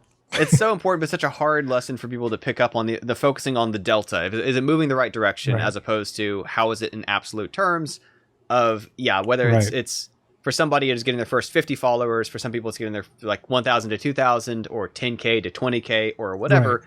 And it's they're all equally valid and difficult challenges, and whoever else is at that higher level typically at some point was going through that earlier stage of it. They didn't somehow skip it in most cases. And it is. Yeah. I'm not saying it's like burying your head in the sand either, because like for my tactics game, for example, like I'll go out and I'll seek out other tactics games and be like, okay, well, how do they handle this problem? Right. Like I can learn from this. And that doesn't have the same effect as just constantly seeing like being bombarded by like other people's thoughts, right? It's not the same thing. You can still learn. Back to this earlier notion of, okay, there's information I want inside me. I can go shake a vessel of knowledge outside of me, a book, someone else's game, whatever. Can I shake some things out and find that's a piece I need? I can use that. I can now, my practical abilities have been expanded. My applied understanding has been improved. Right. Is a very different angle to it than like, well, how are they selling? How many units are they doing? Why isn't mine as good as theirs yet? Right. Is a different kind of way of thinking about it than what can I learn from this? Is also, and I think that's the important factor is like, I don't want to be bombarded by information I don't want. Right. I want to go out and seek information. Right. And that's been the big change in the internet in the last 10, 15 years is like, we're all part of these services where we're bombarded by not only stuff from people that we don't want, but like stuff from advertisers that we don't want, stuff from all these different places, like even notifications. I've had my phone on silent for good years now. Just, I don't want to be interrupted during the day for some stupid promotion on Pokemon Go. I receive no notifications to my phone, including phone calls from anybody who's not a paying customer. That is like my only people who can ping me. And even then it's usually like, well, I have to get them after this call or podcast or whatever meeting thing I'm in or something. But it's very much a thing of like, it is there for, I will check it when it is on my time to do it. And for me, that's also, I'm a big proponent of minimizing tabs and the amount of programs open. A lot of it, if I ever feel overwhelmed or stuck, it's because my attention's split too many directions. If I've got Photoshop and Blender and a browser and a document editor and whatever, and I'm like, okay, I got to get real. I can do exactly one thing at once. Doesn't matter how many my computer can handle. I can think about one thing at once productively. And my step one is I sweep, close all the tabs, close all the programs, open up just the ones that I'm doing. But I think it's that same sort of thing of like, okay, what is the information that actually relates to what I'm doing? And if I am constantly alert of I might have a notification coming my way that I have to respond to, I have another tab open. Mentally, I'm still on Twitter. I'm still in Facebook Messenger. I'm still on whatever. My inbox basically may be up on my screen scrolling through it because my brain hasn't been able to shut that out and be like, right now I can do one thing as best as I can do it with my full attention. And I find that helps me additively get audiobooks out and write textbooks and create new content and build and finish games that I couldn't if I was constantly trying to do that while also juggling a bunch of other stuff in my arms of like, but what if any given moment my phone dings? No can-do'sville. You're one of the most productive people I know. You literally wrote the book on it, how to get yourself to do things, right? I think multitasking is a myth in my opinion. Like I think you can have multiple stuff open. You can juggle between tasks, but you can't really do more than one thing at one time, right? And there are trade-offs to even juggling between tasks too. Yeah, I think, and there's obviously everybody's a little bit different, and I think one of my qualms is just in the range of somebody will take it on like a stunt to prove or demonstrate, like I can, and it's as if they think that they're going to get bonus points for doing it less efficiently or harder or with more stress, and nobody cares. Nobody's impressed, right? If literally, like, if it's like assembling furniture from IKEA and someone's like, look, I did this all one-handed. I'm like, why'd you do that? Don't you have better things to do with your time, life, and attention than that? Yeah. And the same thing goes for all kinds of game development stuff. People go out of the way to do it in an exceptionally hard way. And I'm like, yeah, but why though? Because nobody cares. Your players don't care. It made no practical impact difference. It wasn't actually something. Occasionally there's a way to do something harder that actually opens up more options. In many cases, it's something harder because, well, it's how they used to do things, or it's hard for its own sake. And like, you're not getting any points for that. Nobody cares. I said the same thing with speedrunners in my game. I'm just like, why? You did the 5-hour game in 23 minutes. It's the classic climb the mountain because it's there. There's this weird thing in our brain that's like, but yeah. So actually a recent questions, and you mentioned my productivity, self-command stuff about like how to get yourself to do the thing you mean to be doing. Whether or not it's what you should be doing, separate question. Just how to actually do it, so you can decide after the fact, like, I can tweak my strategy, or I can whatever, at least cross my checkboxes off the day what I meant to do with it. A lot of my focus recently, I've been kind of working on early steps for a sequel to it, is partly around trying to decide what's worth doing, which is an alarmingly big question of, okay, if you just take the rein, I can do whatever I mean to do. Why do I do one thing over another?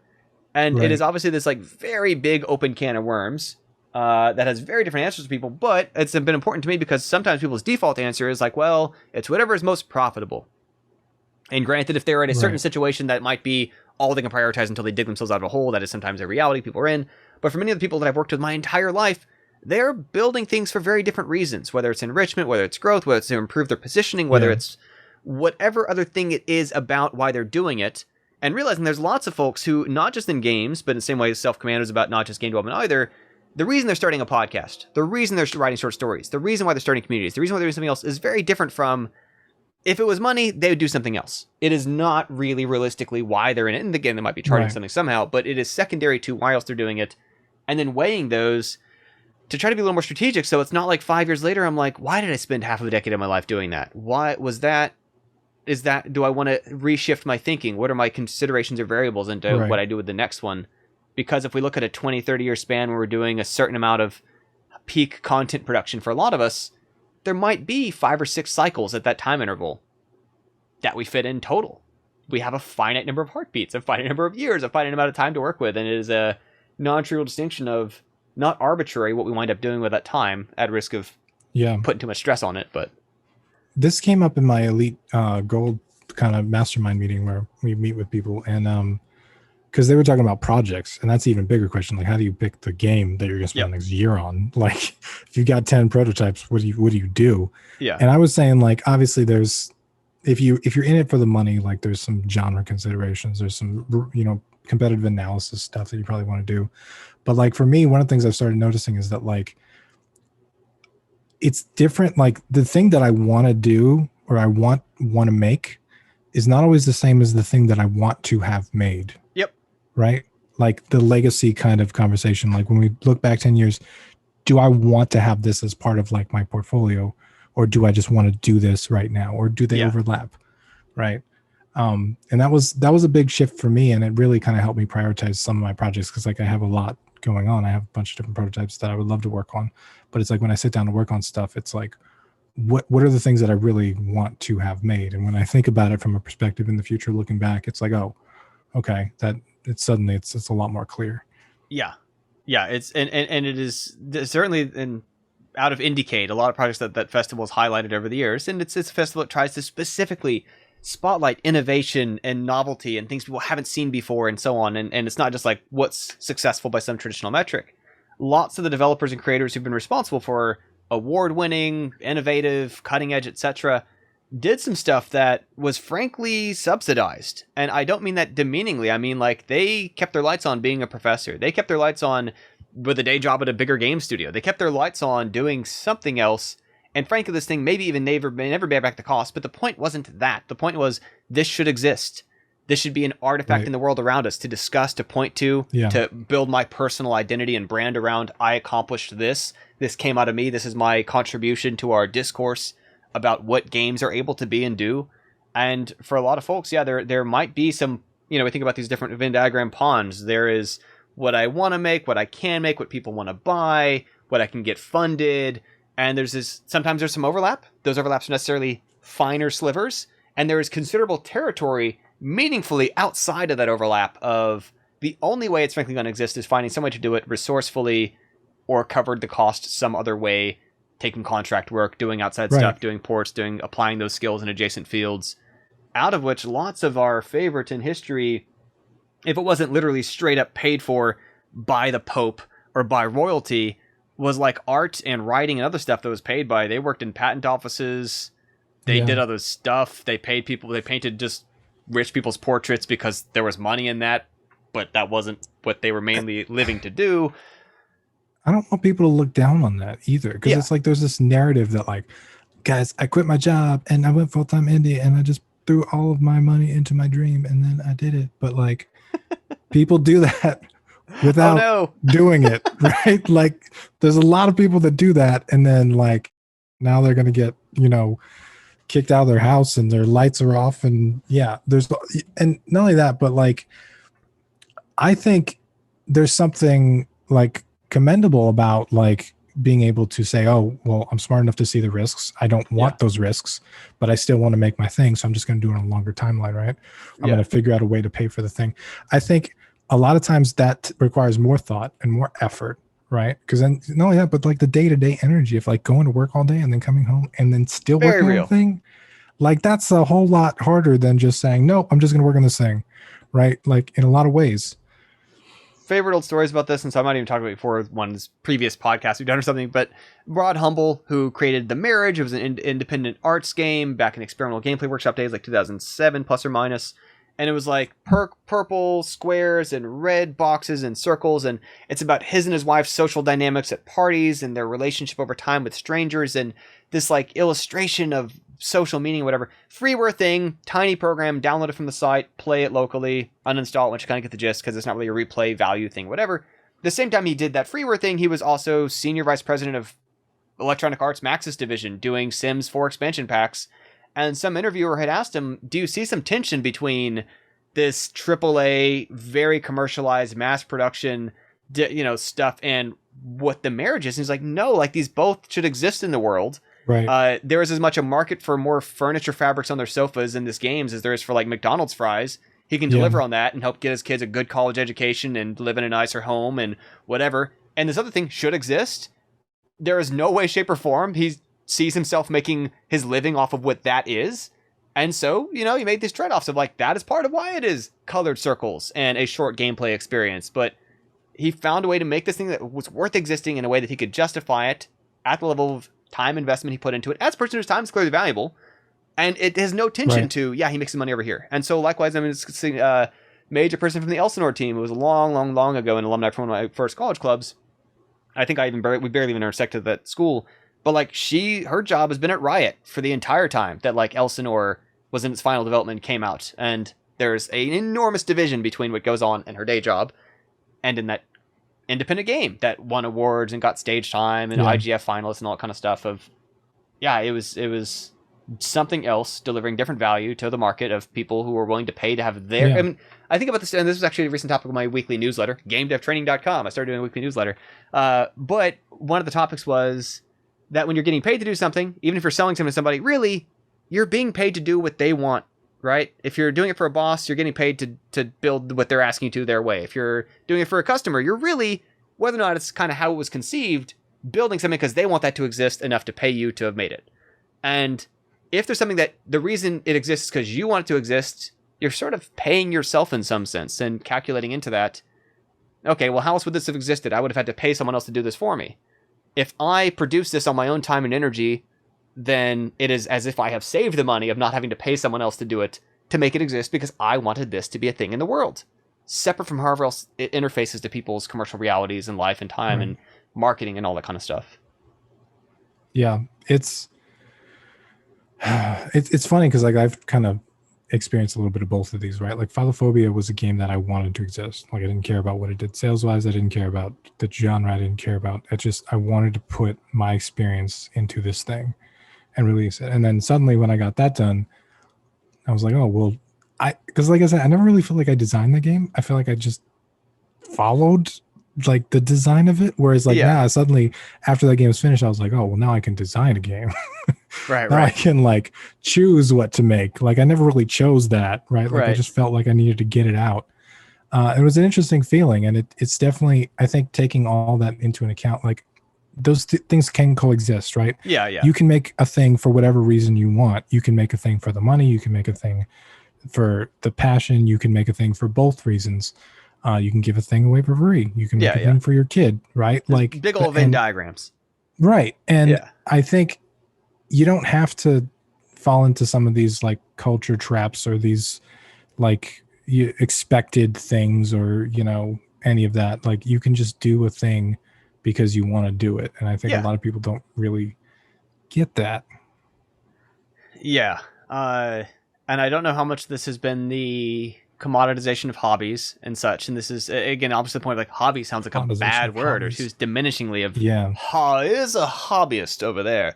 As like, and some of it also, granted, it's tied to all other kind of systematic economic complexities of minimum wage not keeping up. People in many cases have to monetize every single darn minute they can because otherwise it's a very unfair situation of what they're being paid for the value delivering corporations, and that's all very real. So feels and acknowledging that is a greater part of the system at play.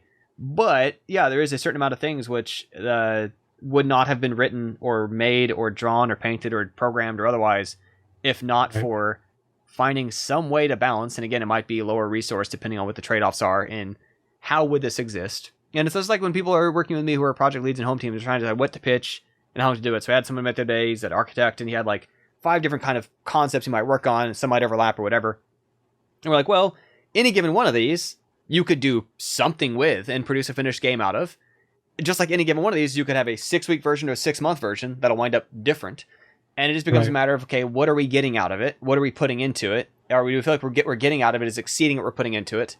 Right. And out of the apples and oranges of different things that are coming out of them, which are your priorities of looking back on it? I'm going to feel good about this or whatnot. And like you said in the middle, there is this other weird, invisible consideration of, especially if something is even, maybe not even fully non-commercial, but partly I'm doing this because it's important to me sort of thing, is this necessary consideration of my motivation and energy level going through it is a real finite resource for me to manage. Right. And if I run out of fuel partway through because it's drudgery, because I don't like this, because it doesn't speak to, because I don't feel ethical about what I'm doing for one reason or another, as absurd a consideration as that is for some people, it's a very real thing, and it has been for me, then it's like, okay, well, then logistically, I can't afford that. Not even monetarily. I don't have the fuel to execute on what that particular thing is. Let me shift my attention to what I can do that aligns with my beliefs, my priorities, what you know. One of the things that I think it could be generational too. Like I think, or at least, I mean, at least with my experience, like whenever I would show my mom or dad something I made, they'd be like, "Are you making money from it? Right. How much money did you make from it?" And like, I think a lot of my experience with fatherphobia was like being a rebel. Yep. Well, in a way, like I don't really care how much money I make from it, and like it doesn't matter. Like, and I think that's kind of carried over into a lot of what I do, and I think it's hurt me in some ways because like I turned down very financially lucrative opportunities, but I've also realized that like that me doing the things that I love to do are way more important than like any money that I can earn out of it, and that if you do the things you love long enough and you know, and you put enough work into it, like you can kind of build a business around that. Like, and maybe I'm just really stubborn. I just refuse to do stuff I hate. Maybe that's part of it. But in doing that, like I just have, like, I remember in my marketing company, I was making more money than I thought was humanly possible, but I hated waking up every single day. I hated it. The highlight of my day was like Burger King or like a movie on a Wednesday, right? Like, and that's not healthy to live like that. And I think games have given me, and it's not even just games, it's the art of creation. It's the art of making stuff, right? And I think one of the things that I found that I liked about marketing is the iteration on it, the in the same way that like I can plant stuff in Stardew Valley and then sell it for more money, like I can look at these numbers and say, okay, well, if we change this, we can increase that flow. And it's like a quantifiable, right. like you did a good thing, right? So like identifying stuff that you like or pieces of things that you like, and then figuring out a way to build a lifestyle around it has been like my saving grace in life. and that's actually obviously it's an important key to what you've brought from a marketing background, that even this distinction of, okay, I can put a thing out there. I can look at and pay close attention to how are people responding to it. Are they responding to it the way I want them to? And for some creators, and again, it's a personal preference. Some people are like antagonistic to even looking at that data. They just want to preach their truth, make their song, put their thing out there, and if it's 3 people love it, fine. Everybody else, heck with them. But for somebody else, like, there's a perfectly valid part of that feedback loop to like, well, the reason I'm doing this is partly I want to entertain people. I want to reach people with a message. I want to get a signal out there. And at various, I want to tell, are they reading this differently than I mean to? Or are they getting stuck on a reason that's not on my priority list for what's worth getting stuck on? Okay, let me smooth that down. And that can help be someone be a more effective, not just game creator, content creator, as to how are they responding to the kind of things I talk about on YouTube? How are they responding to the way that I package and headline those messages? It's weird too, to be able to like, we've talked privately too about like how I struggle between like what's the main thing, and like with philophobia specifically, it's based on the 5 stages of grief, and you've got denial, anger, and all that. And like in a typical game curve, it kind of ramps up near the end and it just kind of ends high. Right. Anger specifically, when I designed that, I made it more difficult, and be for the emotional reason, right? Because like I felt like this is anger, this is hard, this is difficult, this is designed to frustrate you. But like going through analytics and stuff like that, when I tried to bring that into the game and I would get feedback, people, they're like, section 2 is way harder than section 4, and it's imbalanced. And I really struggled with that, because I'm like, part of me wants it to be imbalanced because it's supposed to for the emotional impact, but the other part of me is literally looking at this death graph, and I see a spike in the first half of the game, which shouldn't happen, right? It should kind of be up. And ultimately I decided, forget the analytics. Like I just threw them away, and I just said, this is the experience I wanted to deliver. And it was, sometimes I regret it, because like I'll get messages from people that say I can't get past section 2, and I just had to give up on the game, and now they're robbed from the whole experience. Yeah, they don't get to see the rest of your level design, the rest of your art, the rest of your music. Yeah, they're robbed from it just because I made that decision. But the other part of me is like, you quit on anger. Like you were, this experience was designed, and ironically, anger is the thing that I struggle with most personally. It is the thing that I've never really had a grip on, right? Like anger, I'm quite the opposite. I'm anti-conflict. I disappear from rooms with loud noises. Like I'm the extreme opposite of that. So part of me is proud of that. Like I made the thing that is the perfect representation of who I am as a person. And like, it's not commercially viable on a large scale. It's not this crazy. It's not Sims expansion packs, right? It's a personal creation of my mental state, for better or for worse. Right.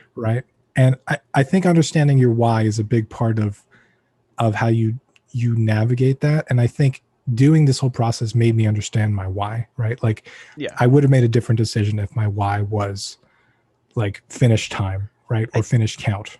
And I think this is also an enormous distinction, right? Into why, for many people, the priority is like, I want to do this independently in some definition or fashion, right? As soon as, if you had taken outside investment to fund it, if there was some company as a publishing partner, right? If there was some other, heck, even like paid collaborator who had a significant stake in it, suddenly the pressures are very different on like, we got to smooth that decision out. Like, I hear you, but numerically, it doesn't make sense and we can't do that. And the same reason why, like, a bunch of my content, why I've preferred to, or like I've turned down people, publishers contact me about my textbooks and my audiobooks or other stuff, is like, no, because I want to be able to do these bizarro, absurd things that I know you would not agree with. Or like, I give away my productivity audiobook to somebody who wants to volunteer 2 hours and don't ask for any proof. Like, you can't do that with a publishing partner who's funding it because they're like, that's bananas, don't do that. And yeah, the control over your own thing to be able to say like, yeah, I made a subpar decision. It's the classic, it's the initial part of Jerry Maguire where he's like, what if I just made less money? And they're like, the answer is you're fired immediately. What a stupid thing to even bring up at this giant company where it only exists because we have to bring in maximum money. Right. And it is, you know, at some scale, that's the world they have to operate in. And I don't even fault them for it. Right. That's the machinery that they have clicked into as a gear. But yeah, on the smaller scale with the independent stuff, you can make that call and be like, this will be less popular. but it is why I'm doing it. And there's some, because otherwise there's this trade-off of I could reach a bigger audience with something that I don't consider as worth reaching them with. Right. Yeah. And I think too, like it's they're not always easy decisions to make. And I chose, that's the decision I made, make less money to be happier. And it's a big part of my life now. And I forget how miserable I was until I actively think about it. Right. And then it's suddenly like, oh, yeah, would it be useful to have more money to do more stuff and to pay people and to have all that? Yeah, for sure it would. But like I had that and I chose to get away from it. I didn't like it. It was not for me. And I think that's the other part of it is like, I think there's a lot in creation and game dev that is non-financial. It's non-quantifiable, but it's like the creating itself has an effect on your mental health. That I think everybody should create something, like it's calming, and I think it's the same reason I play Stardew Valley, right? Like in a weird way, I'm creating a farm, and it's just a significant part of what I think it helps for a lot of people who are doing game development is comparable to, and this is obviously I'm not a licensed therapist, psychologist, not trying to make any serious commentary on this, but like there are people who will be told to like knit for therapeutic reasons because it just helps to do something with their hands, have something to focus on, to then like see an end product of like that exists because of me, I did that. And there's a certain element to game development is just filled with, from an art perspective, audio perspective, programming, writing, so many different hats we can switch between to whatever mood I'm in for the day, to like I can just focus on a thing and then I can just chip away at it and persist and then see like my effort added up to something. And just this weird positive constructive, or again the best interest is where it applies outside of the game dev space, but it gives us this outlet where there's nobody but us against it. We know we can persist. We know this is a solvable problem. We can push our way through. And just that reward of like, yeah, I figured it out. It's a classic. It's the same reason when people refurbish old motorcycles in the garage and stuff, just to see, okay, I know this used to work. I know it's not out of the question, but this is a human understandable problem. This is doable. How do I do it? And when you do it, you're like, yeah, I'm competent. I can finish things. Yeah. I have this in me to cause an effect outside of myself that I intended to happen. And just what that unlocks for us is enormous. Yeah. Ironically, though, I think it's had some of the opposite effect on like the commercial aspect, because as a solo dev, I constantly want to push myself and make new things, right? But the new things aren't necessarily the things that sell better. Like sometimes a sequel would just be the answer to what sells better, right? Yeah. Make number 2, and then boom, you make more. But it's funny how that works. And then the more people you get involved, like you said, the more those decisions get questioned, and perfectly validly, but over time and given the more people, you become a different entity. It's no longer about the representation of yourself. It's more about money. Very different to tell a team who are financially impacted, I made a decision that will be less profitable than in my side project that I wasn't counting on as my primary income anyway. Yeah. Sure. Yeah. Thrash and trash and this, do what you got to do to make it happen. But yeah, I mean, a whole bunch of people do get on that treadmill of they find a way to make a game that is commercially successful. They have that hit. They're lucky. They're grateful. They're fortunate. They're doing well. And then you're just like you said, they realize optimally the real answer is I need to make a sequel to this. And I need to maintain this and support this for the next decade plus of my life. It becomes a pillar of their career. And 10, 20 years later, they've kind of made 2 games. And this is not to their fault. This is in many cases a choice they might be happy with. But it's very different from I like making a variety of things. And it's a bit like, and obviously in a whole different scale than any given one of us have the personal opportunity to do in life. So like Will Wright, pretty popularly, famously, like I might have been even Sid Meier, one of those 2 guys, basically came to a position like, I never want to work on my own sequel. Like that's not where my priority is as a creative individual. I would sooner try some new experimental thing and find some way to fund, justify, position that. And if somebody else wants to buy that IP and follow it and build a business around it, go get them, Tiger. I want to do other things. I don't want to lock myself into doing the 2nd, 3rd, 4th iteration of there's customers for it. They want it. The excitement is lost for what they liked was that steep learning curve and experimentation and risk and it's a serial entrepreneur kind of mentality. Yeah. And I think it's a certain type of person that and you have to be self-aware enough and identify like those things in you, right? Because like if you don't and you end up working on a sequel with that mindset, you're going to hate your life. and it takes. I do too. It just sounds so absurd to people who haven't been in that situation or haven't had friends who went through that to be like, no, pretty sure I would be fine just doing it. And again, it's like, well, when you meet people who do that, and it kind of ties them up in knots because they feel stuck doing it. And this is also, I've seen this happen to folks who they can't go indie or they can't do their thing or they can't make their side project because their time is so valuable from how far progressed they are at some company in some unrelated or adjacent field or otherwise, that they just feel would be irresponsible to do the thing that really somebody who has way less foundation than they do, way less security than they do, way less consistency or support sense that they're going to still have a job in 5 years, are somehow managing to do it because they haven't assigned to themselves, it's not worth my time unless it's worth X dollars an hour. I can't warrant doing this unless. And then, but why? What do you want out of life? What's your priority? Why are you doing stuff? Then they're faced with the conundrum of they've got two choices. Either the game does bad and they feel horrible about themselves, or the game does well and then they got to work on number 3. Yeah. Right? Yeah. Then they got to hit up the third one. Classically, there was a major franchise that kept getting strung along by the creative leads. I'm not going to say which one. It might even be obvious to some people listening to this, where every single one, they really wanted to do a sci-fi shooter. They were really wanted to, like, that was what interested them creatively and so on. The publisher kept stringing along basically one game in the franchise at a time of like, well, for the next one, yes, but we need another one of basically another just soldiers just shooting each other again because you're really good at that and people want to buy that. Until eventually they gave up and just got off that treadmill and quit and abandoned the studio and said, we're going to go try something else because this will never get us there. We're on this treadmill for our entire lives, just soldiers shooting soldiers, which talented people work on those games, but that was not what they wanted, and they were never going to get it out of it, despite having a enormously successful, enormously well-selling, enormously revered by customers franchise. They were like, yeah, we want to do aliens and stuff, and we are never going to get a chance to do it here in the way that like freshmen in college at game jams can do the thing they feel like at a much lower, smaller scale of resources without hundreds of people's and thousands of careers attached to it. But yeah, it is a strong desire to realize, why am I doing this stuff? It's like if I want to be a writer and I'm like making good money, but I'm like writing instruction manuals for hardware. It's like, it's not, again, not to demean that work, but it is not the writing I maybe got into it to do. And okay, can I support this on the side by doing that is a entirely valid answer some people find. Yeah. It can affect your why. Like I've noticed in life that like a lot of the, like I remember when I started saving like money, it was just like, just am I going to save money? But then like when I started talking about like travel, like, oh, well, now I need this much money to like go to that country and have that cool experience. Right. Yeah. Suddenly like, oh, well, yeah, that's obviously. And then, you know, I'm cutting out eating out, I'm cutting out coffee, I'm cutting out all this stuff. Cause it's like, I'm working towards that goal. There's a reason that I want to do this thing. And a lot of people, they don't really have whys. They just have what's that they do. And it's like, they never really choose this stuff, and it's just kind of, they're reactive instead of like proactive on stuff.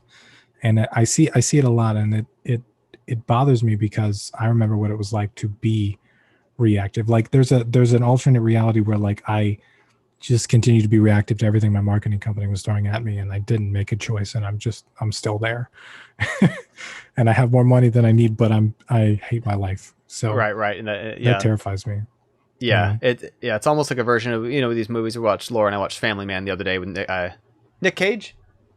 Yeah, Nick Cage. And you know, it's one of these like classic Christmas kind of things of, oh, what if instead of being a big career person, he went the family path in life and made different trade-offs and stuff. And they're very much the same kind of hat of any given thing. It helps. There's been a bunch of pathways in life where I started down and was fortunate to be on and grateful for, and we're not bad. And I don't mean again to say like this is the wrong answer for anybody else, but it was the wrong answer for me and what I wanted out of things, and I pivoted hard out of it. Right. And in a number of those situations, I look across the line of like, do I regret not staying on Professor Track? No. Do I regret not staying in AAA? No. Do I regret not doing whatever the thing is that I was in a given year on the path to doing, making games for publishers that were kind of like casual game stuff? And it was like, that was no. Right.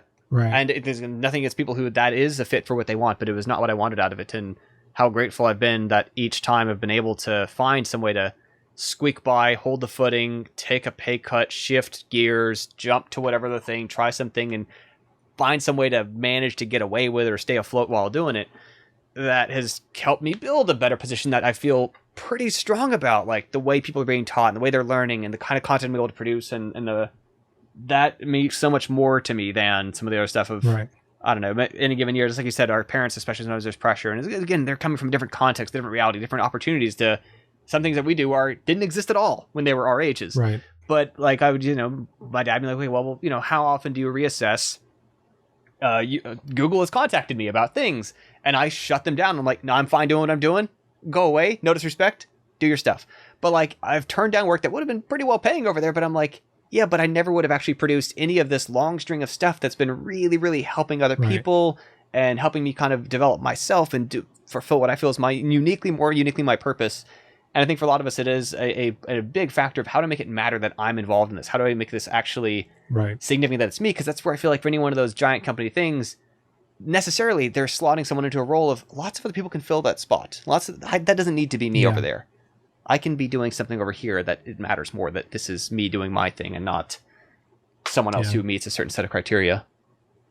To bring it back around to, like, I think the hard part about that decision is often, like you said, the people in our family or the culture tells us that what feels wrong is actually the right decision, right? Like, it's the good thing to go after the money. It's the good thing to do this stuff. It's the wrong thing to take a pay cut and do something more niche that you like. It's the wrong thing to put a giant difficulty spike in the middle of a game, right? Those are the wrong things objectively, but at the same time, as proven by sales. Yeah, exactly. Given the metric of this capitalist machine of generating dollar revenue, yeah, it's the wrong decision. But what if there's a different metric to judge it on, right?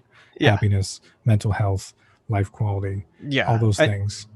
It's the thing I've loved about, again, Indiecade as a festival, as being very different from, it's an arts festival fundamentally. It's not trying to be an industry conference like GDC, IGF, PAX, Siege, nothing wrong with any of those shows either, but they're very much looking to prospect and dowsing rod for what is going to be the next big thing, and occasionally they'll still pass their Indiecade in some incarnation early on to the student prototype or something, but quite often it's something that's being judged more from, this is a fascinating thing to talk about. There's really sort of a neat nugget here of what they're trying, even if it's not even executed flawlessly. What a cool thing that's being attempted and some real tangible form here. And it's basically an internalized version of that. Okay, well, what if instead of trying to impress the market or some curator judges who, I don't know those people, those aren't people I necessarily personally, care to impress either, but myself, what is my criteria for what I want out of this and why I'm doing it is a very difficult question that has to partly begin from, I know we kind of briefly mentioned the imposter thing, legitimizing my view of this matters too. I am a worthwhile audience to meet the needs of is a difficult position for some of us to give ourselves of, I don't want to seem egotistical, but it's also, I don't know, if you got your own compass, it's much easier to abide by it than having to keep checking and being like, hey, is this what y'all want? Which is business in that, but yeah. And a big part of like my journey has been removing, because we went empathy and marketing, and I'm so used to like constant feedback, and I was live streaming my game development. A big part of finding myself was learning to just stop taking all that in, just ignoring it, just saying, I want to make this thing and I want to make it that way, and I don't really care what you say, which is completely opposite of all the good advice and all the stuff. But at the same time, it's made me tremendously happy. So it's good. In terms of what you are doing, if you don't mind me asking, like, is it partly supported through Patreon? Is it partly supported? Do you do outside contract stuff? Is it like, how are you sustaining the things where you can make the trade-offs as to, so I'm partly like, I teach, and like in your case, I don't know what the, right. So right now it's YouTube, it's Twitch, it's Patreon, it's all that stuff. For a while I did contracting, like I did building stuff, I did outsourcing, I did consulting. But again, I took the pay cut there because I don't really want to help other people with their problems that I've solved 10 million times for all these other companies, right? Even if you're very good at it. Yeah. Right. Even if, it's actually an ego boost to go in and say, oh, and act like I'm a genius of like, I'm just asking the same 10 questions I asked the last company. But it's not challenging to me. And then, so on top of that, one of the things I'm doing is I'm trying to build the studio. And so currently I'm working with some other stuff that I think I'm going to, that's probably going to supplement the income as far as like courses and stuff like that. But the main goal is to build a portfolio of games that's going to be able to do this. And I share a lot of this on YouTube. Like, I'm in the process of this indie journey, but I'm not taking it from the I quit my job approach and I'm going all in. Right. I'm taking it from the journey of like, can I survive long enough to get a portfolio of projects down to where the passive income or the launch revenue mixed together is enough to sustain the company, you know? Yeah. Being more strategic and responsible about it in terms of balancing some odds, right? Well, it's like, well, you know, luck is a factor, but it is also a strategic choice of how many times you get to roll that die before you can't keep rolling it because of how you're going about doing it. Yeah. And I think too, like I'm making some decisions now. It's interesting because like I did all that emotional stuff with Phylophobia, but I really took a different approach for like my future games. And like one of the things I've done is I've added analytics to like all of the prototypes that I make, all of the game jam stuff and all. So I have a good idea of like who's playing and how long they're playing and all that stuff. And that's been really like eye-opening. It doesn't necessarily inform like, oh, well, this one did better, so we have to make this one. Right. It's more of like, oh, it's interesting. Why did that one do better? Right. Like, and if I want to make this thing, how can we incorporate some of that in here? Right. Or just kind of, it makes me think of like, I'm still making the thing I want to make, but I'm definitely, I'm trying to build a sustainable studio now, which is a different goal than I had with Phylophobia. Right. Yeah. And it is a thinking beyond the scale of a single project. And like you say, it's informing the decisions. It's, okay, well, you know, if they're getting stuck there, do I mean for them to? Is that intentional? Does that match my expectation? Because if it doesn't, well, it might just be a mismatch of I meant to say something, I was being misunderstood in some version of that, in which case, let me fix my wording because that was not my intent here or something.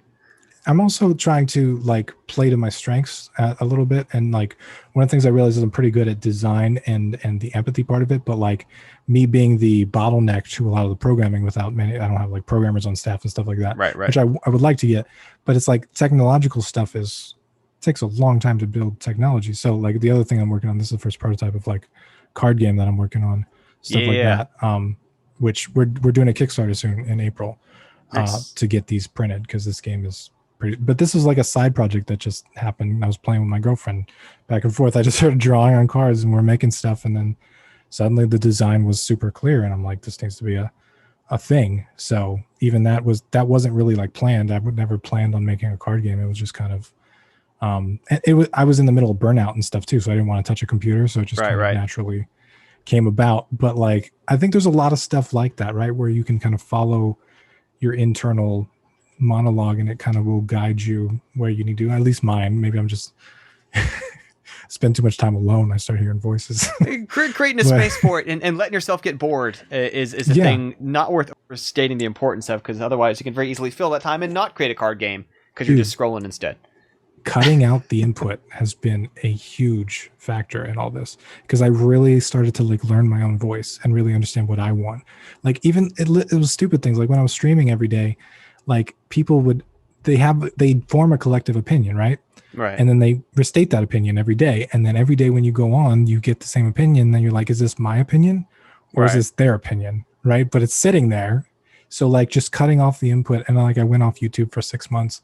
I did all that. It was really valuable to just kind of understand what I want and figure out my path in life. And I'm doing things non-traditionally, like this card game actually. Like there's nothing about it. There's been no marketing. There's been no YouTube videos. There's been no nothing. So it's going to kind of be a surprise, which is going to be a thing you that heard I it would here never first, recommend folks. Anybody do. Right? It's like I'm doing things the complete wrong way, but at the same time, like I have more confidence in my ability than I've ever had. And like I'm confident in the game. I'm confident in the, the subject matter and all that stuff and honestly, like I'm confident in the outcome. Like regardless, right? Like the Kickstarter is a perfect example. We're going to need the funds to print the games, right? So if we get it, great, we print the games. If we don't, we figure out some other way to get this game out there, right? In digital form or whatever. And so I've kind of made peace with like I want to do as well as I can. And that's good enough, right? Like I'm no longer comparing myself to these other people. I got to do as well as them. No, that's not a thing anymore. Cartoons, humanity or bust. Right, exactly. And a lot of people do that. And we make a joke about it, but like even me who's aware of that, I did that constantly. And it's like my big success isn't a success compared to the massive success. And it's like, oh, well, I'm just a failure now. It's just a thing. One of the wild things about that curve, right, is that when people start asking that question, that's going to be true for everyone in all of history, always at every scale, all the way to the very top, where people who make a ton of money doing it will look at it and be like, well, but it's not Notch Minecraft money.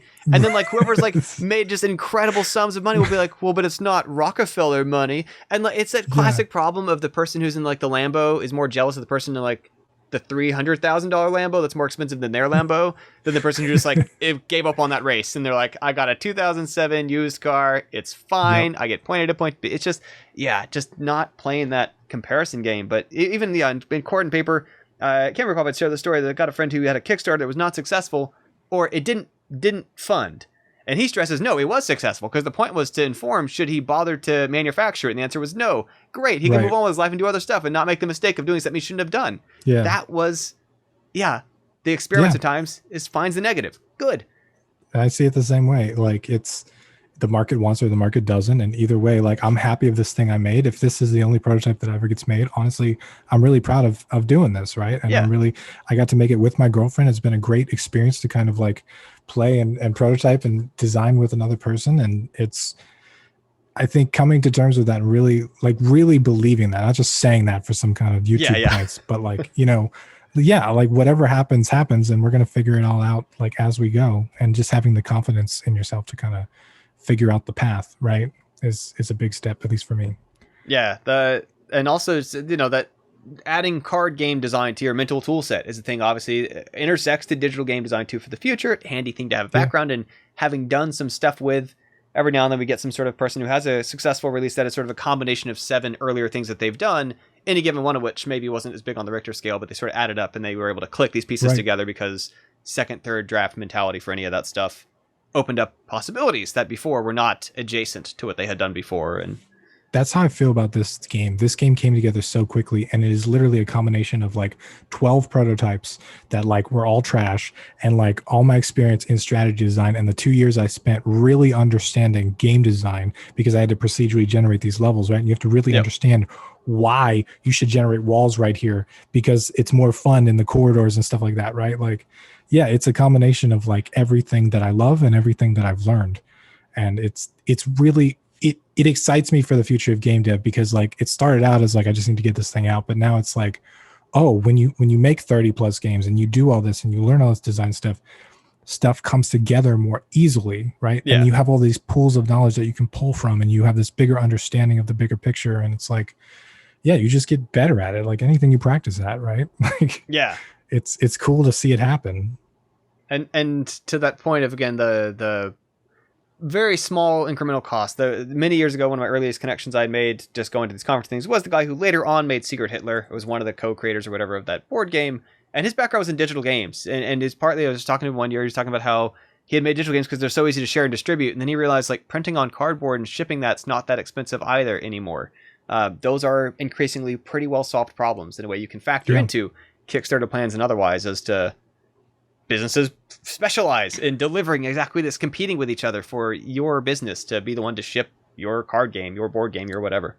It's saved me too from scope creep because like when I'm sitting here and I have the world at my fingertips and I can make anything happen and I can do any scope, right? It is a lot like easier to scope way the hell up and do all this stuff. And not only that, but just the different, you need audio, you need animated cutscenes, you need all this stuff. But it's like suddenly when you're given like a constraint, like one card, right? Like what do you do with just cards?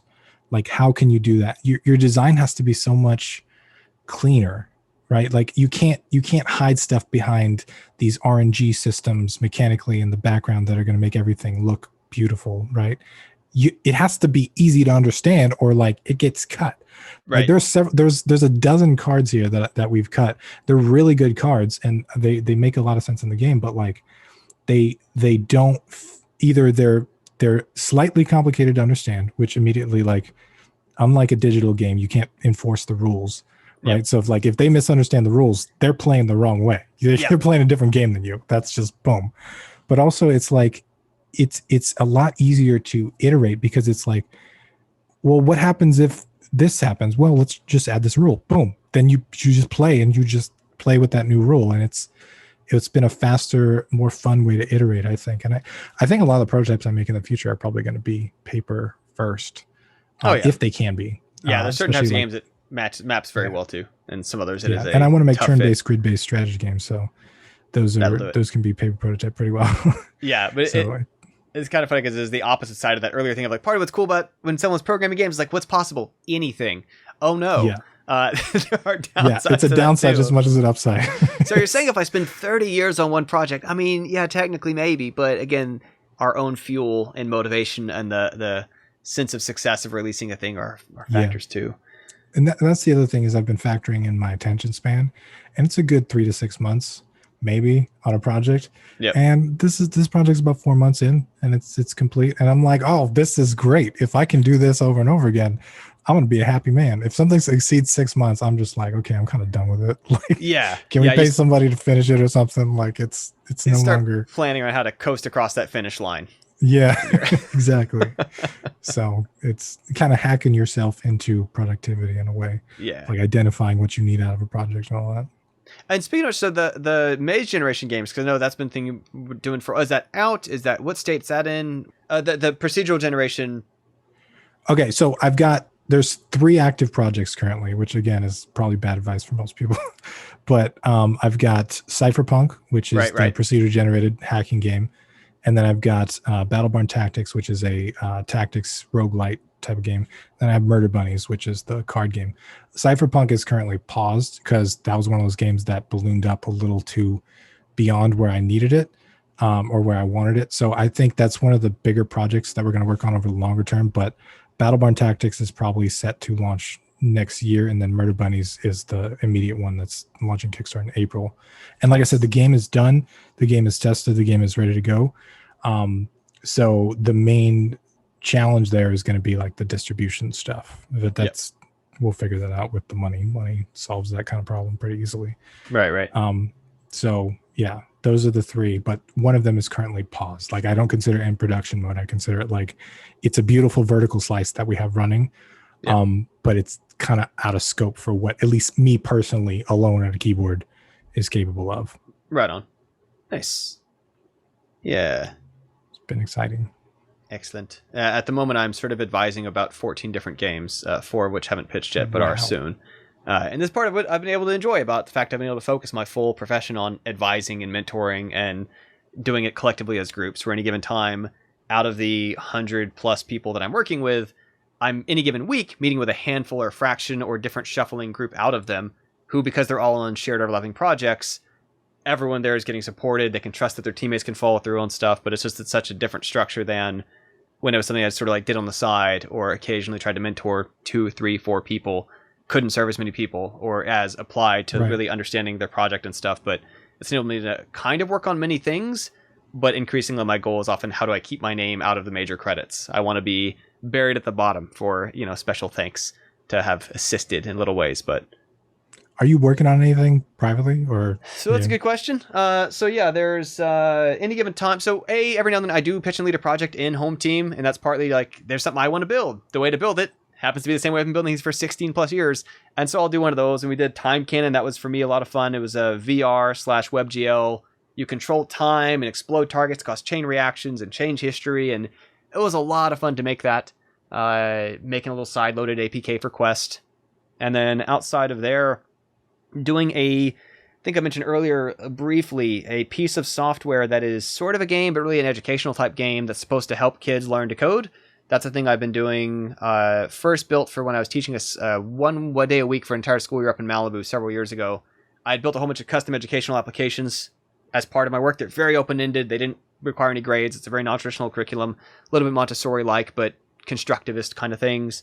And so a lot of what I did there was just trying to find ways to help people who are as young as ages 4 to 10 learn foundations of coding in a practical enough way that it actually builds towards something. And this is, of course, part of the challenge. It's not just like a conceptual, I like code is a neat concept, but really, I've worked with enough adults to see what I'm building them towards and to know like there's some actual concrete, very specific threads to problems people hit and how can I give them a better head start on that. So I've been working on that. That's been proceeding well pretty rapidly. I kind of took it off the back burner a few months ago, and that's something I'm doing getting near trying to release with, and this is partly because I know in the pandemic, lots of people need some more support. They need some additional resources and things to help them out. And this scales much better than my time. So any given time, I do keep 1 or 2 youth clients who are younger, but it requires more energy. I got to be kind of a cartoon character when working with youth. And this, I can support it with videos to help the parents figure out how to facilitate, with some supporting materials and some other kind of documentation around it to help make this a little bit more self-standing. And so that's been a kind of thing I'm developing. But a lot of the work, of course, has been mainly Home Team Game Dev, which is my community. Right. That recently we just started our 3rd community. It's called Lighthouse. First one was Apollo, Wow. and then Outpost. 3rd is Lighthouse. And I think what's also exciting about that is how much faster we spun up the 3rd to basically match the activity level on a weekly basis of our 2nd or almost our 1st. The first one was it's been going for 5 years. Second one's been going for a year. The 3rd one we spun up in mid-January, less than a month ago, and is already at roughly equivalent activity level. And we also carried over fewer transplants. The first time we started a 2nd community, we kind of seeded it with several people from our first group to kind of bring in some experience and stuff. Over the years, every quarter, we further embody our processes and things into our materials, into our checklist, into our onboarding process, into our support services, and so on. And we've just gotten to the point we've nailed that enough. We brought in effectively 25 strangers from the internet, plus 2 people who seeded our group from another one, and spun everything up. And just immediately got people on the same page of, here's how we do things, here's how it works. If you have questions, we've hit that question thousands of times in the past 5 years. Here's how to find the answer and where the answer is. And they're just building great stuff together immediately, and got people preparing their pitches. And that's been really encouraging, because one of my concerns has been, well, if I want to suddenly serve a lot more people this way, at any given time we got some people kind of in our application queue, how can I just spin up a lot more? And the answer now is I don't even have to wait until one of these communities grows to match the first to do it. I could spin up groups 4, 5, 6, 7, 8, 9 in parallel, because we've been able to do this stuff in a way that works at a certain scale and is supported through, like I said, documentation, materials, automation, etc. So that's been encouraging. That's still my main work. A lot of the other things I do are sort of supporting adjacent to, or trying to keep relevant experience outside of there to keep bringing back to it new knowledge, new thoughts, new concrete, having sold something more recently, and or materials. So like even the productivity audiobooks, that self-command thing, that's been something I developed first and foremost for our people, iterated on with our people, and then generalized in the way I tried to apply it and help for more people out there, which that's also been fun seeing people learn from that. That's amazing. That's awesome. Yeah. You're growing like that. It's one of the coolest groups I've seen in game dev. Thank you. GameDevUnderground, also pretty cool. And I'm also on my content side yesterday. So I previously had 844 videos on YouTube. And then by the end of the day, I had 276. I took down 2/3 of my videos in a day. Just going back and just sort of trimming out some stuff where outdated branding, outdated messaging, things I've got a better version of more recently. Sometimes where I would just be sort of trying out ideas on a daily basis to figure out what content I really wanted to kind of shape and take further in self-command or something. But I've sort of been thinking of that space a little bit more like I do with my Twitter, where I'll think on the fly, I'll just put something out there with no pressure on it. But it's kind of an experimentation to kind of feel out what's worth doing something more substantial with. And I started to feel like if it's buried deep in there among hundreds of other things, people won't find it. They won't be in the place for it. And so for me, that became just a way to kind of inform what to take further. In the same way as like I did an experimental gameplay series now 13, 14 years ago. I made an experimental thing every night to take out those like 5 core separate prototypes to build into standalone things. And those did pretty well, but it was sort of a process to trash and experiment and try some stuff. And so that's also been sort of proactively deleting content that used to be up. It has been part of trying to think about how to more effectively position and develop material, and hopefully the mentality of doing this, like part of what because I got in the habit of clearing my Twitter feed, etc., completely nuking it on a semi-random basis, is that if I have a thought that's worth saving or keeping or developing, I don't just put it there. I have to put it into something else, develop it something else, fit it into an outline, capture it in a video, an audio course, or something. And that I think has helped me raise my bar for building things out of it versus feeling like, oh, I had an outlet for it, and then it got lost into the sands of time among 10,000 other pieces of noise out there. Yeah. Wow. You always impress me, Chris. I'm always like, oh, I got to get back on my. You always do so much. That's awesome. I'm excited for you. It seems like everything's working out. It seems like that's really awesome along about the group, though, dude. 3rd one. Yeah. 7, 8, 9 are soon after. We shall see. And so I've also been doing more collabs lately of going on more podcasts, more videos, more people's channels, more each other's things, me on theirs, them on mine, whatever. In part because trying to kind of, there's a whole bunch of people who've never heard of what we do, but once they do, they're like, that's actually what I'm looking for, because but actually it's kind of also been done a better job of figuring out whose problems we're solving. And initially we thought we were mainly solving people's first time getting to game development. We still do that for some people too, but a lot of people don't start at our level of investment or support or service. Really, we've helped realize we've solved a lot of people's case of what they hit the limit what they can do alone, and they're ready to move to teams, or they hit the limit what they can do in a game jam time frame. They have a struggle with longer schedules, and so we help people either their first team experience and or their first longer term projects that finish and release on time. And we figure out we really nail those use cases, and so that's helped us also in our messaging and who we reach and how with our home team game dev stuff. Yeah, and that seems like exactly audience that you're catering to. Yeah. But I know you said you've got some stuff to get to as well. I should probably get ready for my next thing. I got another newsletter to write for. I'll get one last plug for my thing. Game Dev Training is also a free weekly emails, which actually I developed based on your recommendation. I want to thank you for encouraging the value of having weekly email stuff. That's been going on for months, and lots of people I think getting value out of the Game Dev Training series. That's good. That's good. Yeah. I don't think I'm part of it. I got to sign up for it. Oh yeah, totally do. But basically part of the way I authored it, and the problem I had to pass with when I authored these weekly email things was people would miss it. And then part of my attitude as a teacher is I want to build on stuff. I don't want to be stuck at the shallow level of educational TV or one-off YouTubes of not having any idea of what you've already learned to build on.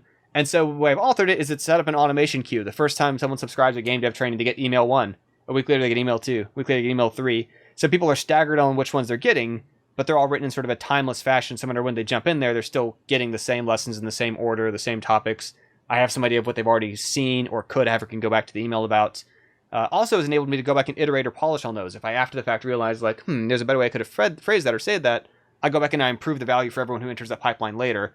And I was sort of trickling people like in sands in an hourglass going through that sequence, and I just keep staying a few weeks ahead of where everybody's at in that timeline. But, that works. Yeah, been a handy way to set it up. I would. How long has it been going on? Half a year, third of a year, maybe somewhere in that range. Several months. Seeing good results from it?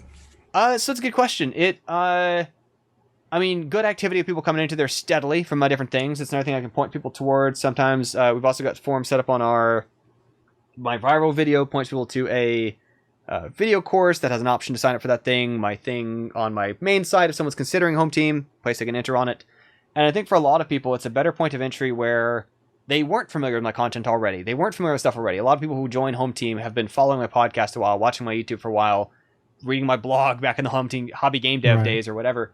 And this is a case where someone who can come in as much more of a cold lead, didn't know much about me, but is like, well, seems to have some relevant experience. Let's see what this person has to say. It's given me a chance to pretty well articulate, here's our approach to it. Here's our things. As part of the email list, I also give away some materials that are normally behind our paywall of our training exercises and some of this kind of stuff. And some people see that and realize, like, this jives, this makes sense. This person seems pretty rational about it. I can see how he solved kinds of problems people like my situation are running into. And I think that's helped bring some more people into our process. And if nothing else, certainly at a scale, it is helping many more people. Anyway, a lot of it, again, I look at is not just how does it convert into business, but how can my business sustain doing things that help people? And the same kind of way of I'm equally interested in my free course leading people into our paid things, but also interested in how my paid things can help me manage and maintain and continue to grow our free course, which recently has like 300,000 people have taken it. That's swell, but I couldn't have done if I didn't have a bunch of other things that help be my actual paying work in addition to stuff like that existing. Yeah. That's awesome. Yeah. Much else to say, so that's awesome. I'm doing well. Any other stuff you want to point people towards as we close out? Websites, things, your channel? I assume we'll cross-post this, probably mine and yours, question mark. Yeah. You can find my YouTube on GameDevUnderground, and relevant links will all be there, so you can get it. Very efficient. Nice. Chris, what about you? Of course, the primary thing I do, hometeamgamedev.com. That is the read all about how our thing works, how we support teams, building games together. To finish stuff, they don't have to know anybody yet. We teach people, we have the instruction, we have the support, and so on all built into there. As well as GameDevTraining.com is the free email list that just on a weekly basis shares common questions I've run into out of thousands of hours of working with people, misunderstandings, confusion, points we can head off, different ways of looking at stuff. Got them about AI, got them about design stuff, got them about business thinking, those kind of things all worked into there. And it helps kind of get people on the same page of, if nothing else, feeling out, does this jibe? Is this useful to me? Is this the approach that fits what I'm looking for out of it? And that's been a new thing we started doing that's been really valuable to some folks. So happy to have GameDevTraining.com. And I was really surprised that domain wasn't taken, but it was a good landing. Sweet. But yeah, those are them. Thanks for taking time to chat today. Yeah. Thank you for chatting with me. It's always fun.